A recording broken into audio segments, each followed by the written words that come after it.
103.8, du lytter her til Lærer Klokken med Onkel Brudipærl, og vi skal høre om optimistens historie med forfatter, skuespiller og intet ringere end vokalisten Jakob Skyggebjerg. Også kendt i gamle dage som Skyg, men det er der ingen, der kan huske, siger du. Og så er vi i gang. Ja. Ja, optimisten. Ja, jamen jeg må lige starte med at korrigere dig, hvis det er okay. Det må du meget gerne. Det er optimisternes glemte historie. Okay, det er den, vi kan have i aften. Ja, okay. et Dannebrogsfarvet industrieventyr. Ja, det var bare lige for... Ja, jamen, helt klart. Du er jo simpelthen altså igennem dit arbejde som forfatter, som skuespiller og som vokalist en counterkulturel figur i det danske Det kan godt være, at det har noget med... undergrundsmiljø, som hedder...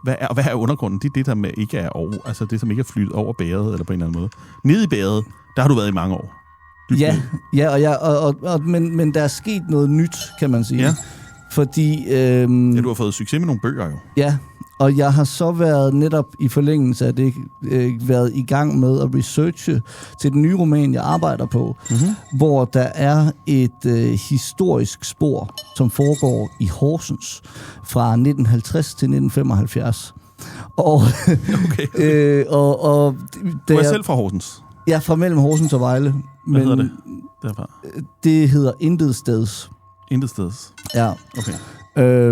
Men min far opvoksede i Horsens, og det spor, det er ligesom et forsøg på at dramatisere nogle forestillinger om det liv, han levede, da han var barn og ung. Næsten alle digtere kommer jo fra Horsens. Det er korrekt, og altså, du sidder over for en. Jeg regner med den her roman, der kommer jeg til at blive officielt få nøglen til byen, så at sige, blive slået fast som en rigtig Horsens-digter. Ja, altså jeg ved ikke, om man nogensinde får det i Horsens, men man får det andre steder. Jamen, det kan godt være, men du har altid været en digter jo. Altså, du er jo en... Du er en vokalist, og du er jo i virkeligheden det, der også i gamle dage hed en MC. Altså, du kan jo kunne gå på et beat, og så kunne du sige en counterkulturel remse. Jeg kan gøre det meste til musik. Ja, helt klart. Ja. Men Horsens og din far, du er straight out of Horsens. Fra mellem Horsens og Vejle. Okay. Men familien, altså min fars familie er en i mange generationer bagud arbejderfamilie fra Horsens, som har haft deres virke i industrien i Horsens i århundreder. Ja. For nu at gøre det kort. Og i den forbindelse, i forbindelse med at vi research til det her spor, der skal være, så falder jeg over, at der har været en optimistfabrik i Horsens på et tidspunkt i 70'erne. Og den optimistfabrik vil jeg gerne have med og sætte nogle af karaktererne til at arbejde på den. Det synes jeg, det er sådan sjovt, meget sådan dansk, for mig på det tidspunkt, et meget sjovt dansk indslag i den her fortælling. Så jeg tager ned på det kongelige bibliotek og prøver at kigge i avisarkivet. De har sådan et digitaliseret arkiv med aviser fra hele Danmark helt tilbage til 1750 cirka, tror jeg det er. Når du tager ned, altså det er i København, du tager ned? Ja. Ned. Jeg tager ned på den sorte diamant, som man kender det som. Så ned ved vandet? Ned ved vandet. Midt i København? Sammen med turisterne. Ja. Der er smukt, der er lækre lokaler, det er noget helt andet end derhjemme på marken. Og så søger jeg på optimist. Og nu er det, jeg lige skal stille spørgsmålet, før du søger på optimist.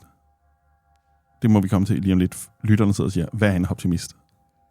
Jamen altså, hvis man gerne vil vide det, så kan man prøve at gå ind på YouTube og søge på optimist Andreas Mogensen. Og så kan man finde sådan en lille video, hvor den danske astronaut Andreas Mogensen ligger oppe og svæver rundt i luften i den internationale rumstation.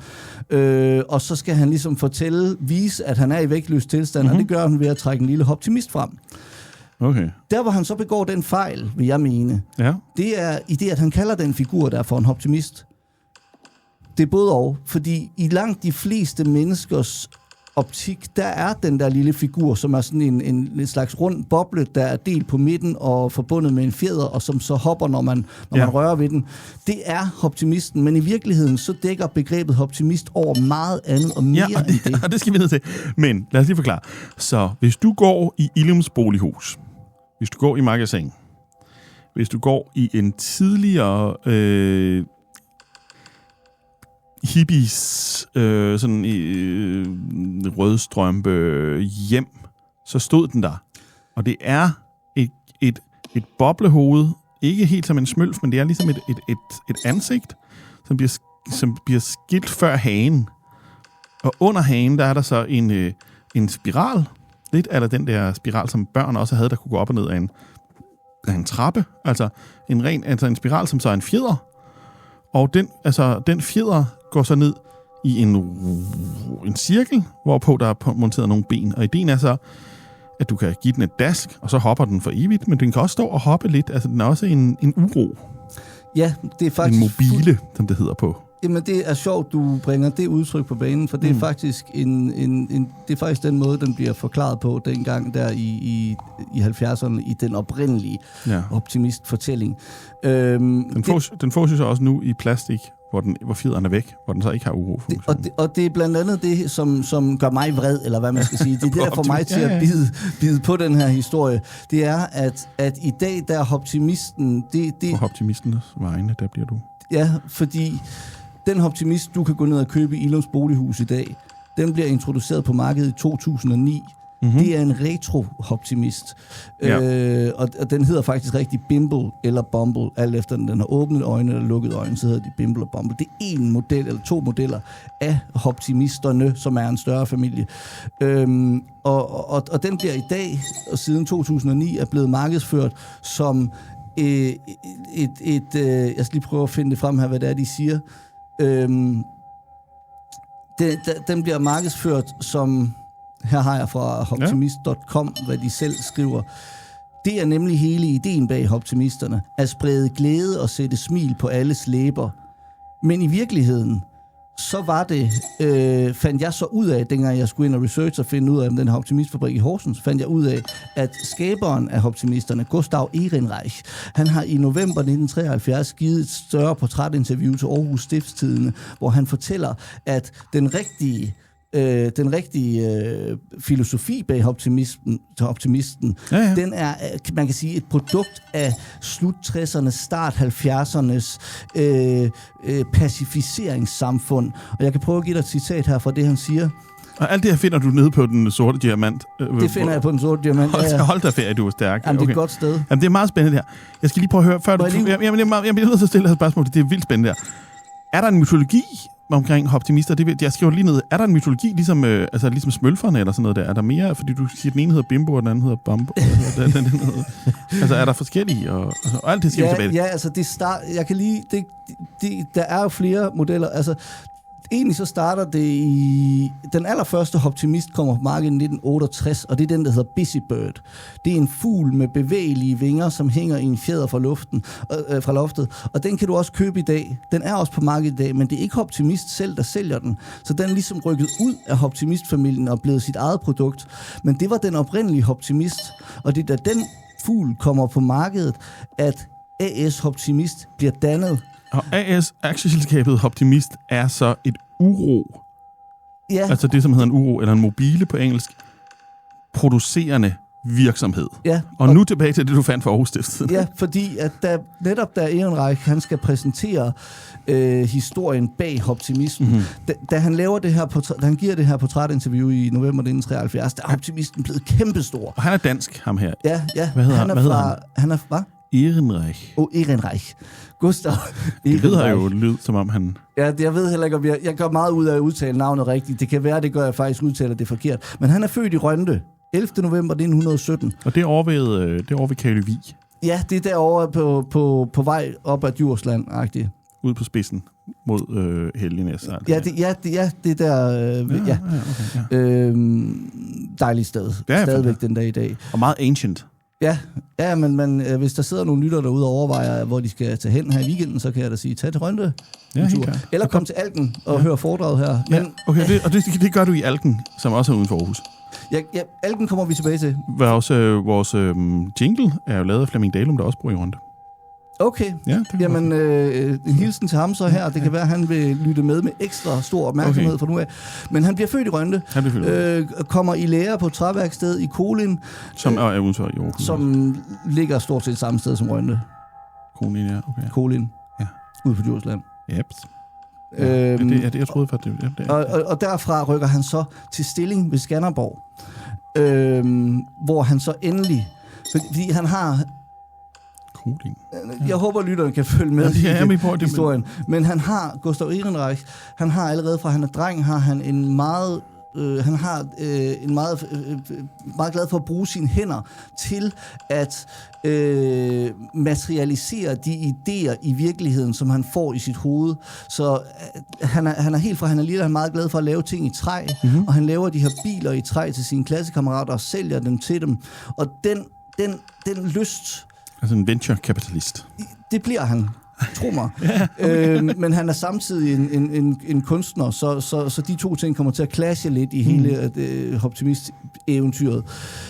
Men det er den her lyst til at lave, få sine idéer til at blive til virkelighed, der gør, at han bliver uddannet på et træværksted, og efter nogle år at have arbejdet som svend, han bliver uddannet snedker, så skaber han Ehrenreichs trækunst.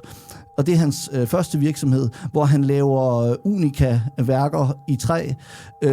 En flodhest er der blandt andet lavet. Han laver fade, han laver æsker, skærebrætter. På et tidspunkt så bryder han igennem i USA med et palisanderfad, som ryger på Museum of Modern Art, mener jeg det er. Ja, okay, ja.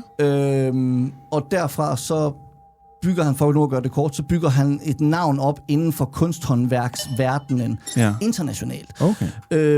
Men han laver en boss player inden for... Det kan man sige, men han bliver det først. Nu skal du høre her, fordi så laver han nogle træskibe, som også sælger i hundredvis. Men da han så pludselig kommer op med Busy Bird, den første optimist, som så er en større uro, altså med mange flere dele end en... Nej, den kommer... eller hvad? Den Busy kommer Bird, senere. Busy Bird, det er bare den her. Den har 2, 3... ved du hvad? Du viser et billede nu, og du viser et billede, som er en fjeder, hvori der er placeret en kugle, nogle øjne, og som altså lugter sådan lidt Werner Pantonsk, og så har den 2 vinger ud, og den har måske også en hale, der kan bevæge sig, det kan jeg ikke rigtig se. Og det viser det billede, du viser mig lige nu. Ja. Spørgsmålet er, eller ikke spørgsmålet, den kan jeg huske. Ja. Og de her ting, de var hvad den der abekat, som er den der træabekat Bøje, hvad hedder det? Carsten Bøje, eller hvad den hedder. Den der abekat, som alle Østerbro hjem har. På et tidspunkt i København, på et tidspunkt kørte jeg igennem Østerbro, og så kiggede jeg ind ad vinduet hos folk, og så hang den der abekat alle steder. Det er dengang, virkelig rigtigt. Dengang, altså jeg var barn, og var på besøg i Danmark, der havde rigtige, hvad kan man sige, sådan venstreorienterede pædagoger, der kunne lide Piet Hein, de havde alle sammen en optimist. Det var et accessory. Det var jo egentlig, altså lidt på samme måde, som man i dag køber og siger, jeg er et eller andet med. Altså, var det i starten af 80'erne? Det har været i 70'erne, ja. Det har været slut. Ja, altså den har stået der. Den har stået der længe, ikke? Altså, men den har stået der fra 70'erne. Det må den have gjort. Ja, men det er fordi, at Bimble Bumble-optimisten, som vi kender den omtumlede tilværelse, man kan sige, det jeg vælger at fokusere på i det jeg har researchet her, min historie her, det er mest Bimble Bumble, og den optimist, vi kender i dag, hvordan den først bliver enormt stor. Ja. Og den der fugl, kan jeg huske, den har hængt forskellige steder, men den er ikke så helt så stor som Bimble Bumble. Nej, men den er stor. Men fuglen her, det... Hvad årstal taler vi? Den kommer frem i 1968. Det er en 68'er. Ja, det er en 68'er. Og det er Ehrenreich, der sidder og skal puttes i de 2 døtre og læse godnathistorie for dem. Og så får han en vision. Han ser for sig et objekt, som bevæger sig i lette, graciøse bevægelser. Det er det, han beskriver i det her interview. Ja. Og han ved endnu ikke, hvad det skal være, men så går han i værkstedet og prøver at arbejde på det her, som så ender med at blive til Busy Bird, den første optimist-model. Og den kommer på markedet, og det går udmærket med den, men det er først 4 år senere, i april 1972, da man lancerer Bimble og Bumble, at det bliver at alting vender, så at sige. Og det er de her 2 fjeder. Ja, det er den, vi kender, som vi har. Jeg kan lige finde billedet af den her. Her er han faktisk. Og det er du også vil beskrive ham. Ja, og det kan vi så prøve at beskrive. Det er jo så faktisk er det lidt andet. Det er jo en stor, rund kugle med dovent og overlegent 2 streger som øjne, som skuler ud den ene side, med en lille næse, som er en tykkegumminæse, kan man sige. Også. Altså en ikke en hubba, men sådan en gammeldags tykkegumminæse, det man altså kendte fra en is, hvor der også var sådan en tykkegummikugle deri. Og så en fjeder mave, eller hele brystpartiet, og helt ned til skridtet, er så en fjeder, og så er der en rund kugle, og så er der faktisk 2. Og fødderne er fladere end altså de er fladere og længere, end jeg troede. De er lidt sådan som et... det er ikke en mønt, det er mere en... det er mere sådan et cigarbælte på en eller anden måde, eller de er i hvert fald... og jeg husker som om, at den er beklædt med filt under neden. Filt nede under fødderne? Ja. Så meget, det er sjovt. Jeg har virkelig kæmpet med den her researcher for at få alle de detaljer på bordet, jeg kunne, men lige den... Jeg husker den som om, når hun løftede den op, så havde den filt. Den er enormt sjov for børn at hoppe med.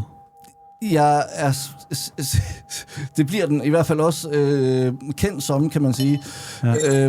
Fordi da den kommer på markedet her i april 1972, så er det, at... Fordi hidtil, der har produktionen af alle træskearbejderne og Busy Bird har foregået hjemme på privaten i Stilling ved Skanderborg. Jeg skal bare lige forstå, fordi den her i metal, det er den der fugl, så vidt jeg ved også, ikke? Plastik. Plastik, okay. Plastik, og så fjederne er metal. Ja, altså den har sådan en screen. Ja. Men vi vender tilbage til metallet senere, for der kommer en metal. Der kommer noget med metal, som vil få dig til at spærre øjnene op, når det okay, men det er hæftige sager, du smider på bordet. Ja. Men ja, fordi da Bimble Bumble kommer på markedet, så vokser produktionen lynhurtigt, og hjemmet i Stilling ved Skanderborg er ikke længere stort nok, så overtager man en nedlagt foderstofforretning i Stilling, hvor man rykker produktionen til. Men det viser sig heller ikke at være nok. Og så er det, at man rykker produktionen til Alken. Alken uden for Aarhus. Som er et meget ancient sted. Der er virkelig en gammel vikingestemning der, eller kvæg-viking. Det er ancient der. Det er en by med et liv og en historie, som man kan bruge rigtig lang tid på at dykke ned. Og det er der hippier. Ligesom at det er der, du flytter hen, hvis du er cutting edge jysk hippie. Så kan du tage til Djursland eller der, men dem, der tager dertil, er mærkeligere end Djursland-hippierne på en eller anden måde. Men hvis det forholder sig sådan, nu har jeg ikke været der endnu, men jeg skal... Du har aldrig været i Alken? Nej. Det er et dybt sted. Ja, men jeg skal ud og holde foredraget jo... I Alken? Om det her. Ja, det er på mejeriet, hvor det hele det foregik. På det mejeri, som er en festival? Det gamle mejeri i Alken. Ja, men festivalen bliver faktisk holdt i laden i Alken, men så det her foredrag får lov til at holde på mejeriet. Så der er en musikfestival hvert år. Hvad hedder den? Avantgarde i Alken. Avantgarde i Alken. Den foregår over i en lade. Ja, den 5. til 6. tror jeg det er. Og jeg så kommer så den 6. og så rykker hele festivalens, altså deltagerne i hvert fald, rykker over i mejeriet, hvor vi så fortæller den her historie. Men da han rykker derud, så bliver det så stort, at vi snakker millioner af optimister. Der flyver ud af Alken. Hvad? Der kommer ud af Alken. Ja, og omsætningen bliver på flere millioner. Og vi snakker altså, det er i begyndelsen af 70'erne, så hvis du skal valutaomregne det til i dag, så når du har en omsætning på 10 millioner om året, så svarer det til, nu kan jeg faktisk ikke huske, hvor mange millioner det er, men det er, hvad er det nu, gange 7 cirka, måske 70 millioner om året eller sådan noget. Hold da op på det. Du er skarp her i at optimist, altså. Ja, og på det tidspunkt, der skal man også forstå, at der findes 10 millioner optimister på verdensplan. Ja, det er mange. Altså, det er ikke kun Bimble og Bumble, men det er langt størstedelen af Bimble og Bumble. Men når du bliver ved med at sige det der Bimble og Bumble, det lyder ikke dansk for mig, det der Bimble og Bumble. Det lyder som om, der har været en brand developer et eller andet indover. Men det gør Busy Bird heller ikke. Nej, og det tror jeg er, fordi at Ehrenreich, han netop... er international og har været over... Ja, han er ude i 60'erne, før Busy Bird kommer, bliver han bedt om af Udenrigsministeriet blandt andet at rejse rundt til amerikanske stater og præsentere dansk kunsthåndværk. Så han har ligesom været over at møde dem derovre og se, hvordan de gør ting. Han har styr på det. Ja. Okay. Og det er igen det her, jeg synes, der er essentielt ved Hvorfor vender han så hjem? Altså, hvorfor bliver han ikke i Amerika? Jeg tror, han er dansker. Det er derfor, jeg også kalder det Dannebrogs farvede industrieventyr, fordi han er den tids dansker. Så Lego Bang & Olufsen optimist. Ja, altså han er også lidt en mand, der ikke kan... Han er jo kunstner. Kunsthåndværker. Og får idéer. Og hvis Formroast en artist. Altså, simpelthen. Ja. Og vil have de her idéer til at blive til virkelighed. Fantastisk. Og det er det, der gør, at det clasher så med, at han samtidig er iværksætter. Så nu skal vi ikke springe for meget så frem af historien. Men... Jeg vil bare lige prøve at høre, rammer det her et eller andet? Fordi jeg har boet i Serbien i nogle år. Ja. Og serbere, de er for eksempel utrolig glade for smølferne, meget mere end du tror. Eller det er meget, meget stærkt i Serbien. Og det er noget med, at de ser sig selv som et lille, altså især efter krigen og så videre, de ser sig som et lille folk, som bliver truet udefra. Altså de er et lille, fredeligt under blommetræerne. Det siger de altid. De siger altid, altså Serbien er i virkeligheden bare under blommetræerne. Altså det er altså tilbage til næsten ingenting. Og der har de vokset op. Og alt det der Gargamel og den onde troldmand og alt det der udefra, der er ligesom nogen, der hele tiden forsøger at ødelægge smølfernes smukke lille liv der. Ja. Og sådan ser de sig selv. Ja. Og de elsker helt ind i hjertet. Og det er faktisk sjovt, du siger det, fordi det er lidt den stemning, der er i Danmark på det tidspunkt. Ja. Danmark er kommet med i EF. Det betyder, at de grænser, der før var... Og EF, det er det, der senere bliver til EU. Ja, og det betyder, at man kommer også med i det, der hedder fællesmarkedet. Og derfor så kan de multinationale virksomheder pludselig rykke ind over grænserne i Danmark og opkøbe danske virksomheder og begynde at manipulere med den måde, demokratiet bliver eksekveret på i Danmark. Og man kan begynde, man kan se, industrien er jo noget, der fylder ret meget. Der er mange flere folk, der arbejder i industrien på det her tidspunkt, end der er i dag. Så når at de her multinationale selskaber, alle mulige, der ligesom trænger ind over grænsen og opløser den boble, som Danmark har været før hidtil, de kan gå ind og forandre den måde arbejderbevægelsen, den magt arbejderbevægelserne har til at skabe rimelige forhold for folk og sådan noget. Og det er blandt andet noget af det, som Ehrenreich og som folk i det hele taget i Danmark, og specielt folk i arbejdermiljøet er imod. Mm-hmm. Hvad står EF for? Altså Europafællesskabet? Eller ja, jeg tror, det er det europæiske fællesskab. Det europæiske fællesskab. Ja, det er lige EF forkortelser har jeg ikke fået besøgt. Nej, men det men Danmark bliver en del af Europa-fællesskaberne. Og der er sådan nogle ting i gang. Det er blandt andet, altså... Det er jo også her på det her tidspunkt, at supermarkedet er lige kommet i 60'erne og fejret alle hjørnekøbmændene væk, og så videre, og så videre. Og her i starten af 70'erne kommer hypermarkedet Bilka. Det er nemlig hyper, det er rigtigt, det har jeg syndet. Og hvis du går ind i Bilka i Herning, så står der Danmarks originale hypermarked. Altså hypermarked. Det er endnu større. Det er ikke bare supermarked, det er hypermarked. Ja, og det er jo en endnu mere sådan udansk koncept, der kommer væltende og gør tingene på deres måde. Og det er også noget, man ligesom er modstander af. Det er egentlig sådan, det er ligesom om Danmark ligesom er i gang med at blive, altså kort sagt, membranen, der omgiver Danmark, er begyndt at blive opløst, og vi flyder ligesom sammen med resten af verden. Ja. Og et hypermarked er jo sådan et amerikansk koncept, hvor du kan gå ind, på det her tidspunkt kan du gå ind i Bilka og købe en båd. Tingene står i Bilka bogstaveligt talt på paller i en stor hal. Det er discount, og de vil... En båd? Ja, det kan du ikke i dag. Ja, nej, det er mindre discount i dag, så at sige. Og du kan ikke købe en båd i Bilka. Det er jo sådan noget, du kan i Walmart, eller hvad hedder den helt store? Costco. I Amerika. Ja. Over there. Ja. Så men ikke i Bilka. I dag er i Bilka noget andet. Nej, du kan købe en gummibåd og en cykel og telt, og det meste kan du købe. I Bilka. Ja, og det er blandt andet det, kan man sige, når Ehrenreich starter sin fabrik op ude i Alken. Mm-hmm. Alken er, som jeg har forstået det, på det tidspunkt et mindre hippificeret almindeligt landsbysamfund, som i gang, mens den udvikling, som er i gang i Danmark, hvor de store samfund vokser, de mellemstore provinsbyer ruller store tæpper af typehuse ud, der bliver til nye forsteder, de vokser, mens landsbyerne bliver glemt. Så rykker Ehrenreich ind i Alken i det gamle mejeri og lægger sin fabrik der med den intention at genoplive Alken og gøre byen med fabrikken som centrum til et landsbyfællesskab, som så at sige i en ny tid. Fordi før har landsbyen ligesom været sådan et lille samfund, hvor alle kendte alle, og man ligesom har kommet hinanden ved. Så det ene række gør, når han starter selvfølgelig fabrikken, men inden han åbner fabrikken derude, så holder han et borgermøde. Optimisten er commune-baseret. Ja. Den er som Baba Papa eller sådan noget. Der er et eller andet der. Sådan noget. Han har i hvert fald en intention om, at det skal ikke bare være produktion. Han er blevet så stor på det her tidspunkt, kan man sige, at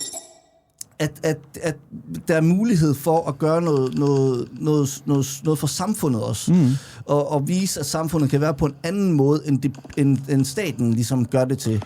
Og det falder vel lidt sammen med udbryderne fra staden i København og Thylejren. Ja, men jeg tror også, måske skal man passe på med at sætte lighedstegn lige med dem. Jamen, det forstår jeg godt, men der sker forskellige ting, fordi at Hjalte og Mina Tind, dem der rejser jorden rundt med deres børn, Ida og Emil, og skriver bøger om det, og så videre, og som de udbryder af Solvognen, og de tager til Jylland også på det her tidspunkt, og slår sig ned i Mørke, og laver et mangekantet hus, med sådan noget fællesrum i midten, og vindmølle, og Baba Papa-stemning i luften, og det er bare for at sige, hvad der foregår i Danmark på det her tidspunkt. Ja, men det, ja, præcis. Ja. Og den måde, det kommer til udtryk på her i Alken og med optimisterne, det er, at man køber mejeriet, ja, men man køber også 2 villaer, som ligger ved siden af hinanden, og i den ene villa indretter man børnehave til medarbejderne, fabriksmedarbejdernes brug, så de kan have deres børn i børnehave, ja, men også åben for resten af Alken, så de har en børnehave, for en børnehave er ikke ligesom en selvfølge på det her tidspunkt. Ja. Børnehaverne er noget, der begynder at komme ind, i og med, at kvinderne vil ud på arbejdsmarkedet, og for at kvinderne kan komme ud på arbejdsmarkedet, så bliver børnene nødt til at blive passet et sted. Og der etablerer man den børnehave, men man etablerer også et kreativt værksted for unge, hvor byens unge kan komme og lege med deres kreativitet, hamre ting sammen i træ og maling osv. I den anden af de villaer der. Videre er det så tanken, at der skal laves en svømmepøl, som skal strække sig fra den ene villa til den anden villa ind over de 2 grunde, og skal være så stor, at den også kan være en offentlig svømmepøl, et offentligt svømmebad for hele Alken. Så visionen er at skabe en landsby, som har et fælles svømmebad. Det er sådan en lille bitte landsby. Ja, det er ikke en på størrelse med 20.000 indbyggere eller et eller andet. Det er 300 i dag, ikke? Jeg ved ikke engang, hvor mange der bor i Alken, men der er da altså... Ja. Du kan tage letbanen, ikke også? Ja, hvad? Du kan tage letbanen. Aarhus letbanen. Jamen, så stort er det dog, men spørgsmålet er, hvor længe det der tog, eller om det har noget med... Altså, hvor længe den jernbaneforbindelse. Der var flere jernbaneforbindelser i Aarhus i gamle dage. Der er også en, der kørte mod Galten og sådan noget. Hammelbanen? Ja, altså du kan slet ikke... Jernbanen i før i tiden har... Altså, man ville så gerne kunne opleve det i virkeligheden. Man ville gerne kunne opleve det. Ja, jeg vil da gerne. Hvordan det har været. Altså, det kan vi snakke om en anden gang. Ja, det mener jeg ikke. men hvad var det, jeg skulle sige? En gang tomlede jeg til Aalborg. Og så ville jeg gerne tage jernbanen over. Jeg kunne se på et kort. Ja. Jeg var meget ung. Jeg havde set på et kort, den kiggede over mod Bedsted og Thisted. Ja. Og det er vist mange år siden, den var nedlagt. Fandt jeg så ud af. Ja.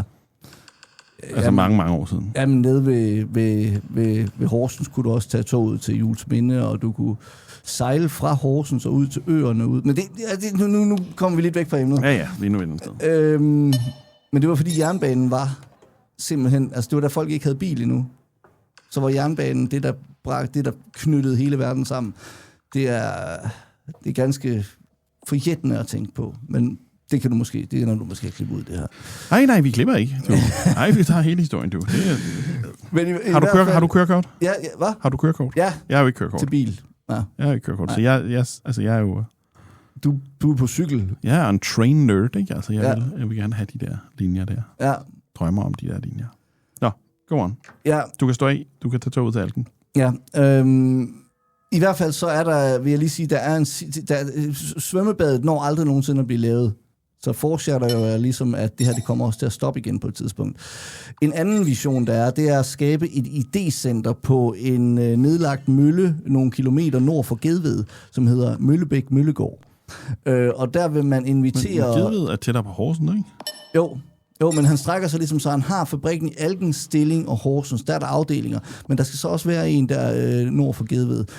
Og på Møllebæk Møllegård, nord for Gedved, der skal det skal være et idécenter, hvor visionen er den, at akademikere, arbejdere og håndværkere kan mødes og sammen udvikle nye produkter til AS Optimist, ja, men i hvert fald frit på tværs af klasseskel dyrke deres kreativitet. Fordi som han siger, så er der en befippelse på det her tidspunkt i, at alle skal uddannes, alle skal være psykologer, som han vist nok siger. Ja. Og derfor så glemmer man værdien af håndværkeren, og man glemmer værdien af arbejderen. Men som han siger, så er det forskelligt, hvad folk de er bygget til og skabt til. Så han er også, man kan sige, vi snakker jo meget i dag om præstationssamfund, og folk skal fandme piskes igennem, og det er ikke godt nok, og her der er visionen den, at sige, at håndværkeren og arbejderen og akademikeren er lige meget værd, og sætte dem sammen. Ja, okay. Altså en fuldstændig counterkulturel idé i forhold til, hvad staten gerne vil på det her tidspunkt. Og også egentlig i dag. Altså holde folk meget adskilt på en helt anden måde. Ja, og det er jo noget af det, der gør ham meget politisk. En anden måde, han er meget politisk på. Endnu mere politisk. Altså, nu får du jog. Ja, kom. Fordi han... Det er altså kreatøren af Bimble og Bumble og Busy Bird. Ja, men han investerer en del af virksomhedens penge i at indrykke de her heltidsannoncer i landsdækkende dagblade, og det koster immervæk en slat. Ja. Man kan kalde det urentabel reklame, hvor at optimisterne, de optræder... Altså de der figurer, ja. Ja, jeg kan lige prøve at finde en her. Ja, du har et billede på vej, ja. Ja, og optimisterne springer rundt og kommenterer på tidens politiske debat,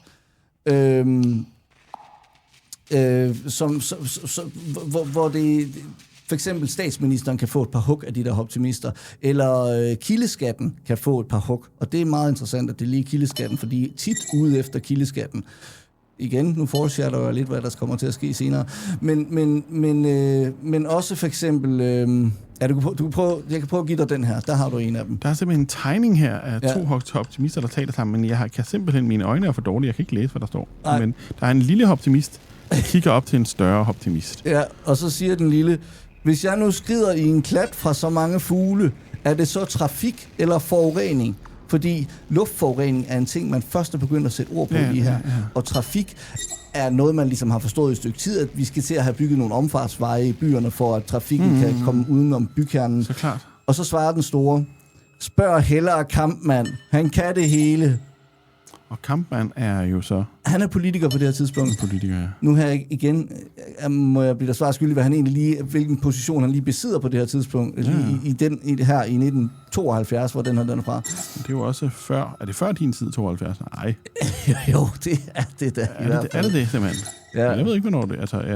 Altså. Han siger også her, det er Busy Bird, der er på banen her. Og der Busy Bird kommer også ind og siger noget her. Ja. Så siger den... behøver du at sammenligne Morten Korch med Poul Hartling? Så siger den anden, hvorfor dog ikke? Morten Korch var jo en slags forfatter. Ja, okay, så der er sådan lidt, de kommer ind og kommenterer. Man skriger ikke af grin i dag. Nej, men det er Busy Bird, der kommer ind og siger. Ja. Men, ja, okay. Og der er han altså meget, at han vil gerne... Ja.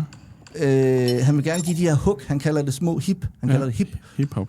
Ja, hip-hop. Okay. Som han giver til politikerne. Igennem reklame for sig selv. Altså, ja, men på den måde så bliver optimisterne jo sidestillet med sådan en samfundskritiker. Ja, og en anden måde at tænke på. Ja. En ægte optimist. Ja, og munter stiller sig frem og siger, no bullshit, siger det, vi alle sammen tænker. Genialt. Ja. Og spændende. Ja, det er i hvert fald et alternativ, og der kan man sige... Ej, var det spændende, det der. Nu kan det være, at vi så skal snakke lidt om, hvor stort optimisterne, hvor store de egentlig blev. Fordi sådan noget som det her, det er med til at gøre dem, tror jeg. Det er det, der er med til at gøre, at begrebet optimist vokser ud og... Men det er også det, der er også med til at gøre, at folk identificerer sig med op. Altså, og det her den stående gør jo, at den åbner op for at jeg er selv en, der tænker, eller et eller andet. Ja, ja. Man kan forestille mange er jo...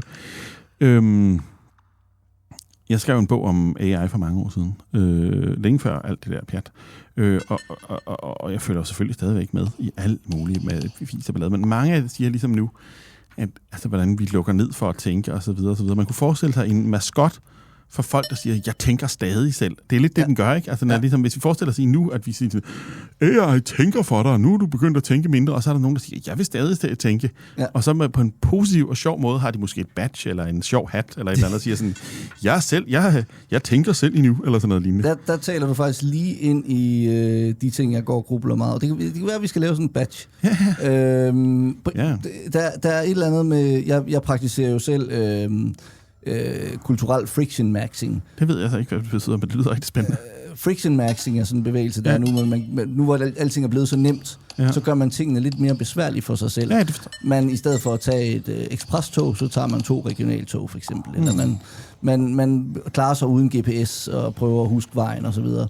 Og der praktiserer jeg kulturel friction maxing, hvilket vil sige, at jeg for eksempel i stedet for at bede Netflix om at fortælle mig en film, jeg skal se, så går jeg ind og siger, hvilken film er den sværeste film at komme igennem? Nå, men det er Werner Herzogs Herz aus Glas. Og så ser jeg den, og jeg pines, og jeg lider. Og jeg er ikke underholdt på noget som helst plan eller tidspunkt, men når jeg er igennem den, så har jeg fået noget, jeg ikke ville have fået ellers. Okay, klart. Og den har fået mig til at tænke. Jeg har jo tænkt ting, jeg ikke ville have tænkt, hvis jeg havde sagt, nej, jeg kan ikke. Der er nogle af de der Werner Herzog-film, der er ret hårde at komme igennem. Der er en om sådan en skiløber. Ja, og det er en dokumentar. Ja, det er en dokumentar, jeg prøver at komme igennem. Den er også hård. Den er hård, med sådan en skiløber, der snitter træ. Og så er der sådan noget Pink Floyd-agtig musik, som jeg tror, det er kan det være Synkastra eller Purple Woo eller sådan noget, der har lavet musik. Det er sådan nogle lange. Det er sådan lidt som om Pink Floyd bare spiller guitar-soloer hele vejen igennem. Det er ret spændende. Den er fra de der fra starten af 80'erne. Jeg kan huske noget fra. Jeg har engang ligget og været meget deprimeret hos en finsk lejlighed, hvor der var en mand, der tog sig lidt af mig. Men der kan du se, du glemmer det aldrig. Nej, den nåede sig ind. Der lå jeg så på den der, og var sådan, øj. Ja, men det er kulturelt friction. Ja, okay. Se, hvad der sker, når du fylder ting i din bevidsthed. Manipulerer din bevidsthed med kulturel inputs og anti-algoritmisk tanke. Absolut, altid. Okay, klart. Men i hvert fald så bliver det er der noget, der hedder algoritmemaxing, hvor man bare det er måske det, man gør nu, eller? Jeg tror, det er lidt det her, de flyder lidt sammen, og nu vil jeg også sige til, hvis der sidder nogen, der lytter med og tænker, hvad fanden er det for noget, så det skal også, det er ikke noget, jeg vil nu kommer jeg til at fortælle det. Fuld skud, det der. Altså. Ja. Det er utroligt, som du har sat dig ind i. Altså, hvis jeg lige tilbage til det her, handler om, at du er i gang med at skrive en bog, og der er en person, som du gerne vil have til at arbejde jeg ville, hvis der er nogen, der først er kommet tunet ind på programmet nu, så kan vi lige opsummere, at jeg var i gang med at researche på Optimistfabrikken i Horsens, fordi jeg ville have, at de skulle arbejde der på et tidspunkt, nogle af karaktererne, i det historiske spor i min kommende roman. Og der faldt jeg over meget, meget mere, end det jeg egentlig ledte efter.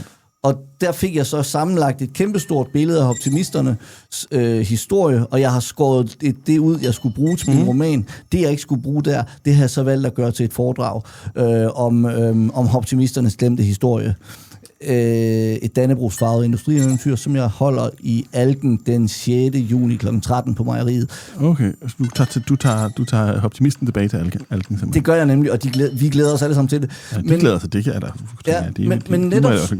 Men netop som du siger, at når han laver de her små reklamer her, hvor optimisterne bliver samfundskritiske, og så siger du, at så bliver optimisten en, man gerne vil identificere sig med.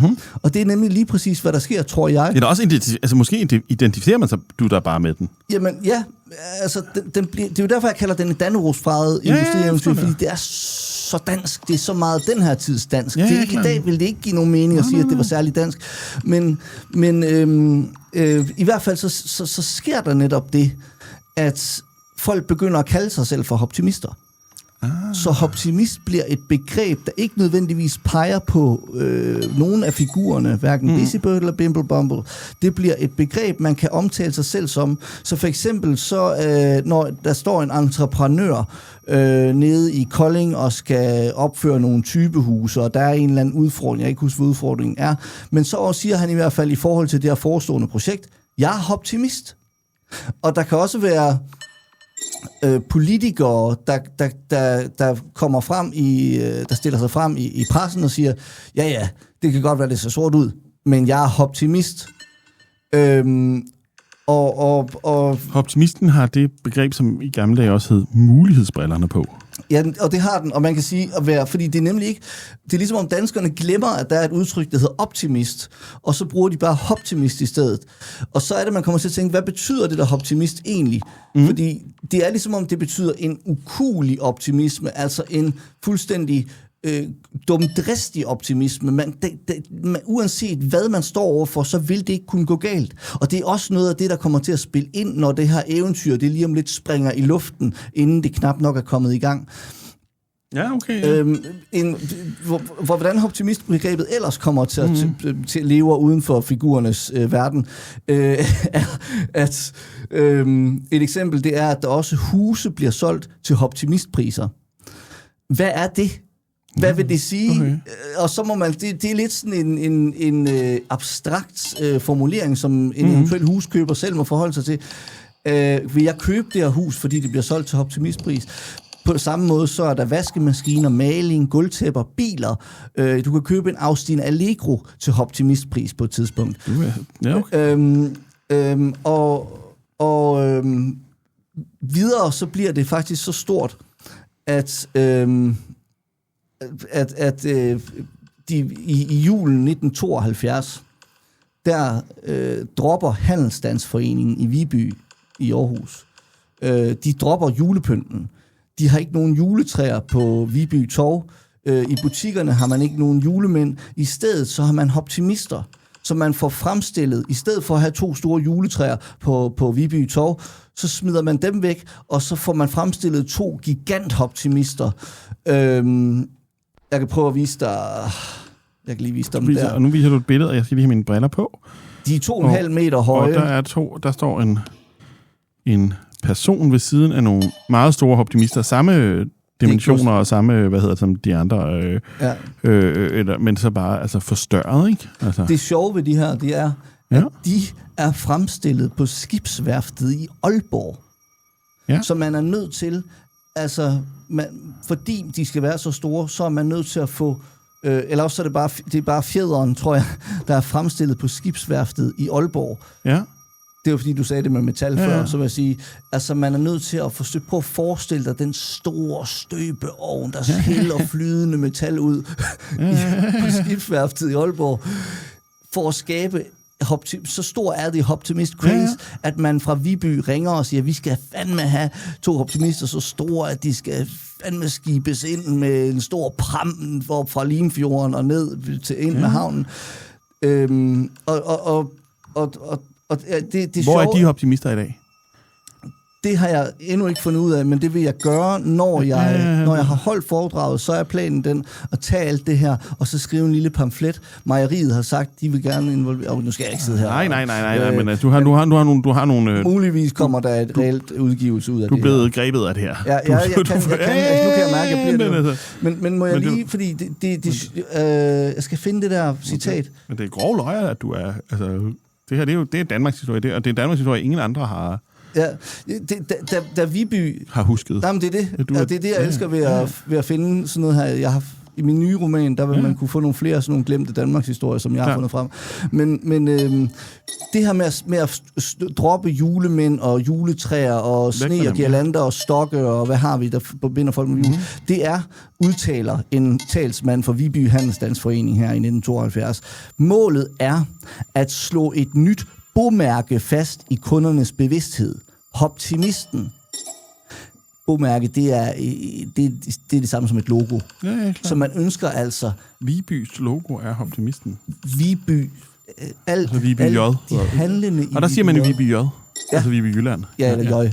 Ja. Ja, okay. Ja, Viby J. Men er det ikke... De ønsker simpelthen... Altså, julen skal være optimist. Ja, julen. Ud med juletræet, ind med optimisten, og det ønsker vi at slå fast i kundernes bevidsthed. Det synes jeg også bare er meget sådan rammende og stof. Jamen, det er da helt fantastisk. Ja, så de bliver meget, meget store. Men når noget bliver meget, meget stort, så begynder folk at kopiere det. Oh. Yes. Og faktisk så Faktisk så går der ikke mere end et par måneder fra Bimble og Bumble er kommet på markedet, og til at de første kopier dukker op ude i Hongkong. Okay. Og Ehrenreich... Made in Hongkong, sagde man i gamle dage. Ja. Jamen lige præcis, og det er det, der sker. Der dukker kopier op i Hongkong, der dukker også kopier op i andre lande. Busy Bird blev allerede kopieret i USA, da den kom på markedet, men der var problemet, at man ikke havde verdenspatentet. Man havde kun patent i Skandinavien, så det var sådan set lovligt at kopiere den. Der er amerikanerne meget sådan, loven er konge. Hvis du ikke har patentet, så må vi gerne, og så er der ikke noget som helst galt i det. Men da Bimble og Bumble kom på markedet, så havde man sikret sig verdenspatentet. Men så er problemet det, at ude i Hongkong, der er de ligeglade. Så pludselig så må Gustav Ehrenreich investere en stor del af den tid, han egentlig skulle bruge på at udvikle og finde på nye idéer, og der skulle sættes i produktion, på at bekæmpe de her plagiatsager ude i Fjernøsten. Han siger på det her tidspunkt, at han har nærmest en fuldtidsansat sagfører på til bare at bekæmpe plagiater. Men problemet er, at dem, der laver plagiater, de er kriminelle. Så når du vinder en sag mod en, der har plagieret, så får du ikke erstatning alligevel. Folk gider, de er ligeglade, de betaler ikke deres erstatning. Nej. Så du mister sådan set bare de penge, du bruger på at føre sagen. Og samtidig så er det sådan, at som han siger det, så lige så snart du får skudt et plagiat ned, så dukker der 2 nye op. Helt klart. Og nogle af dem herude i Hongkong er så gode til at kopiere, at du kan ikke se forskel. De skaffer en kopi ned til fabrikken i Alten, og skiller den ad og finder deres tegninger frem, for at de til sidst kan finde en forskel. Finde ud af, hvordan at den ikke er magen til. Ja. Og det er en kamp, det er kostbart både at bekæmpe dem, og det er benhårdt. Ja, det er benhårdt. Og noget, som danskere ikke er så gode til. Det er hvad fanden foregår der? Altså, Danmark er et lille land, ikke? Det er der aldrig nogen, der kopierer hinandens ting her. Nej, det er jo asocialt. Skal du have mere te? Du sidder og drikker lidt. Jeg sidder og spiser bladene. Det vil nok være godt for din stemme, og lige få lidt mere te. Jamen, vil du sætte den på pause, eller? Jamen, det kunne vi jo også. Vi kunne også jeg vil gerne have mere te, hvis det. Jeg kan også bare lade den køre, mens jeg går ud og laver mere te. Så sidder jeg og snakker videre. Det kan du også. Du kan også lige lade den hænge. Jeg lader den lige hænge. Så sætter du pause. Ja.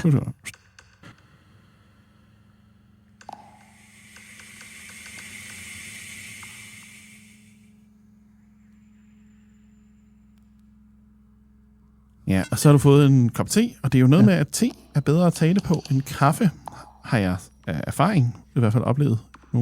Og det er det eneste, der tæller?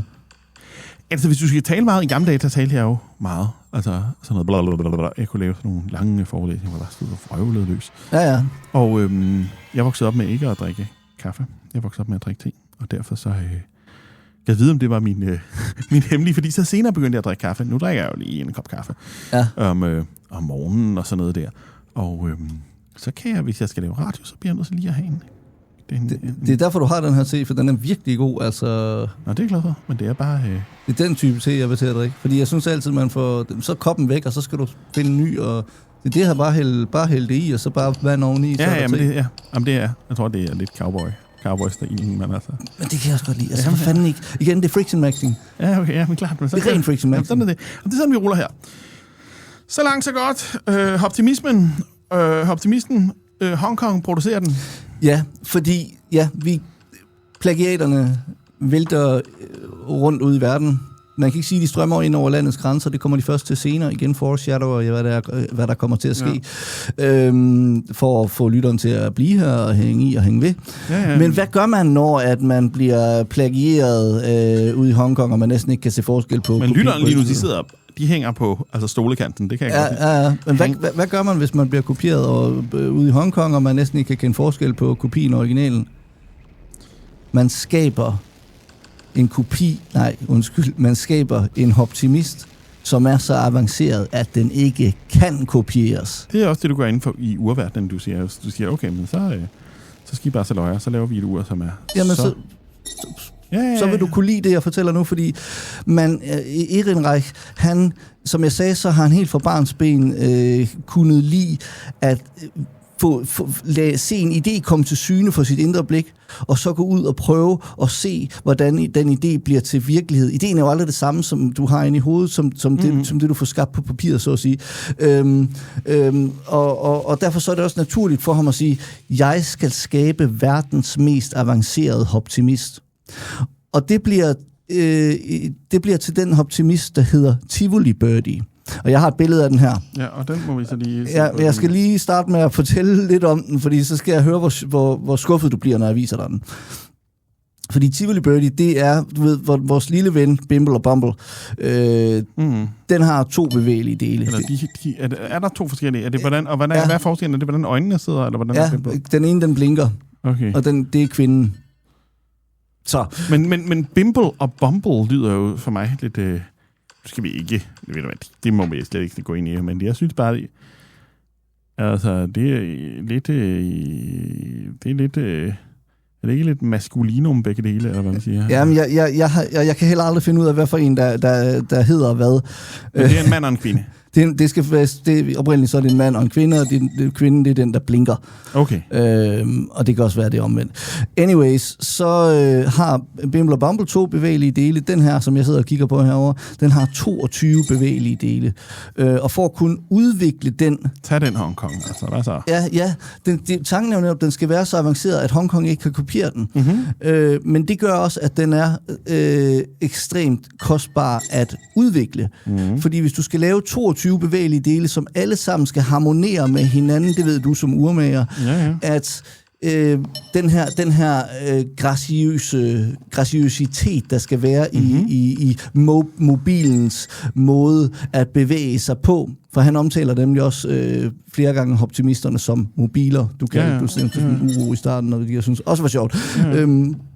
For at den graciøsitet skal være der, for at tingene skal fungere, så bliver du nødt til hele tiden at tilpasse og fjerne en del og lave en ny, der ligner, men som vejer lidt mindre, vejer lidt mere. Vi skal have en ny type fjeder på, vi skal have et andet materiale. Man skal hele tiden tage højde for vægtforhold, størrelse, materiale, og hvordan fjederen åbner sig og lukker sig. Og det gør, at det bliver så dyrt at udvikle den, at det er i hvert fald noget af det, der kommer til at være medvirkende til, jeg kan lige så godt sige det, at optimisterne går fallit. Okay. Nu er du sikkert spændt på, hvordan verdens mest avancerede optimist ser ud. Ja, mere altså. Og nu tager jeg mine briller på igen. Og jeg ved, at jeg kommer til at skuffe dig nu. Okay, hvorfor jeg sætter den lige op på full screen. Hvorfor gør du det? Altså, du vender den ser sådan her ud. Men hvorfor skulle det skuffe mig så meget?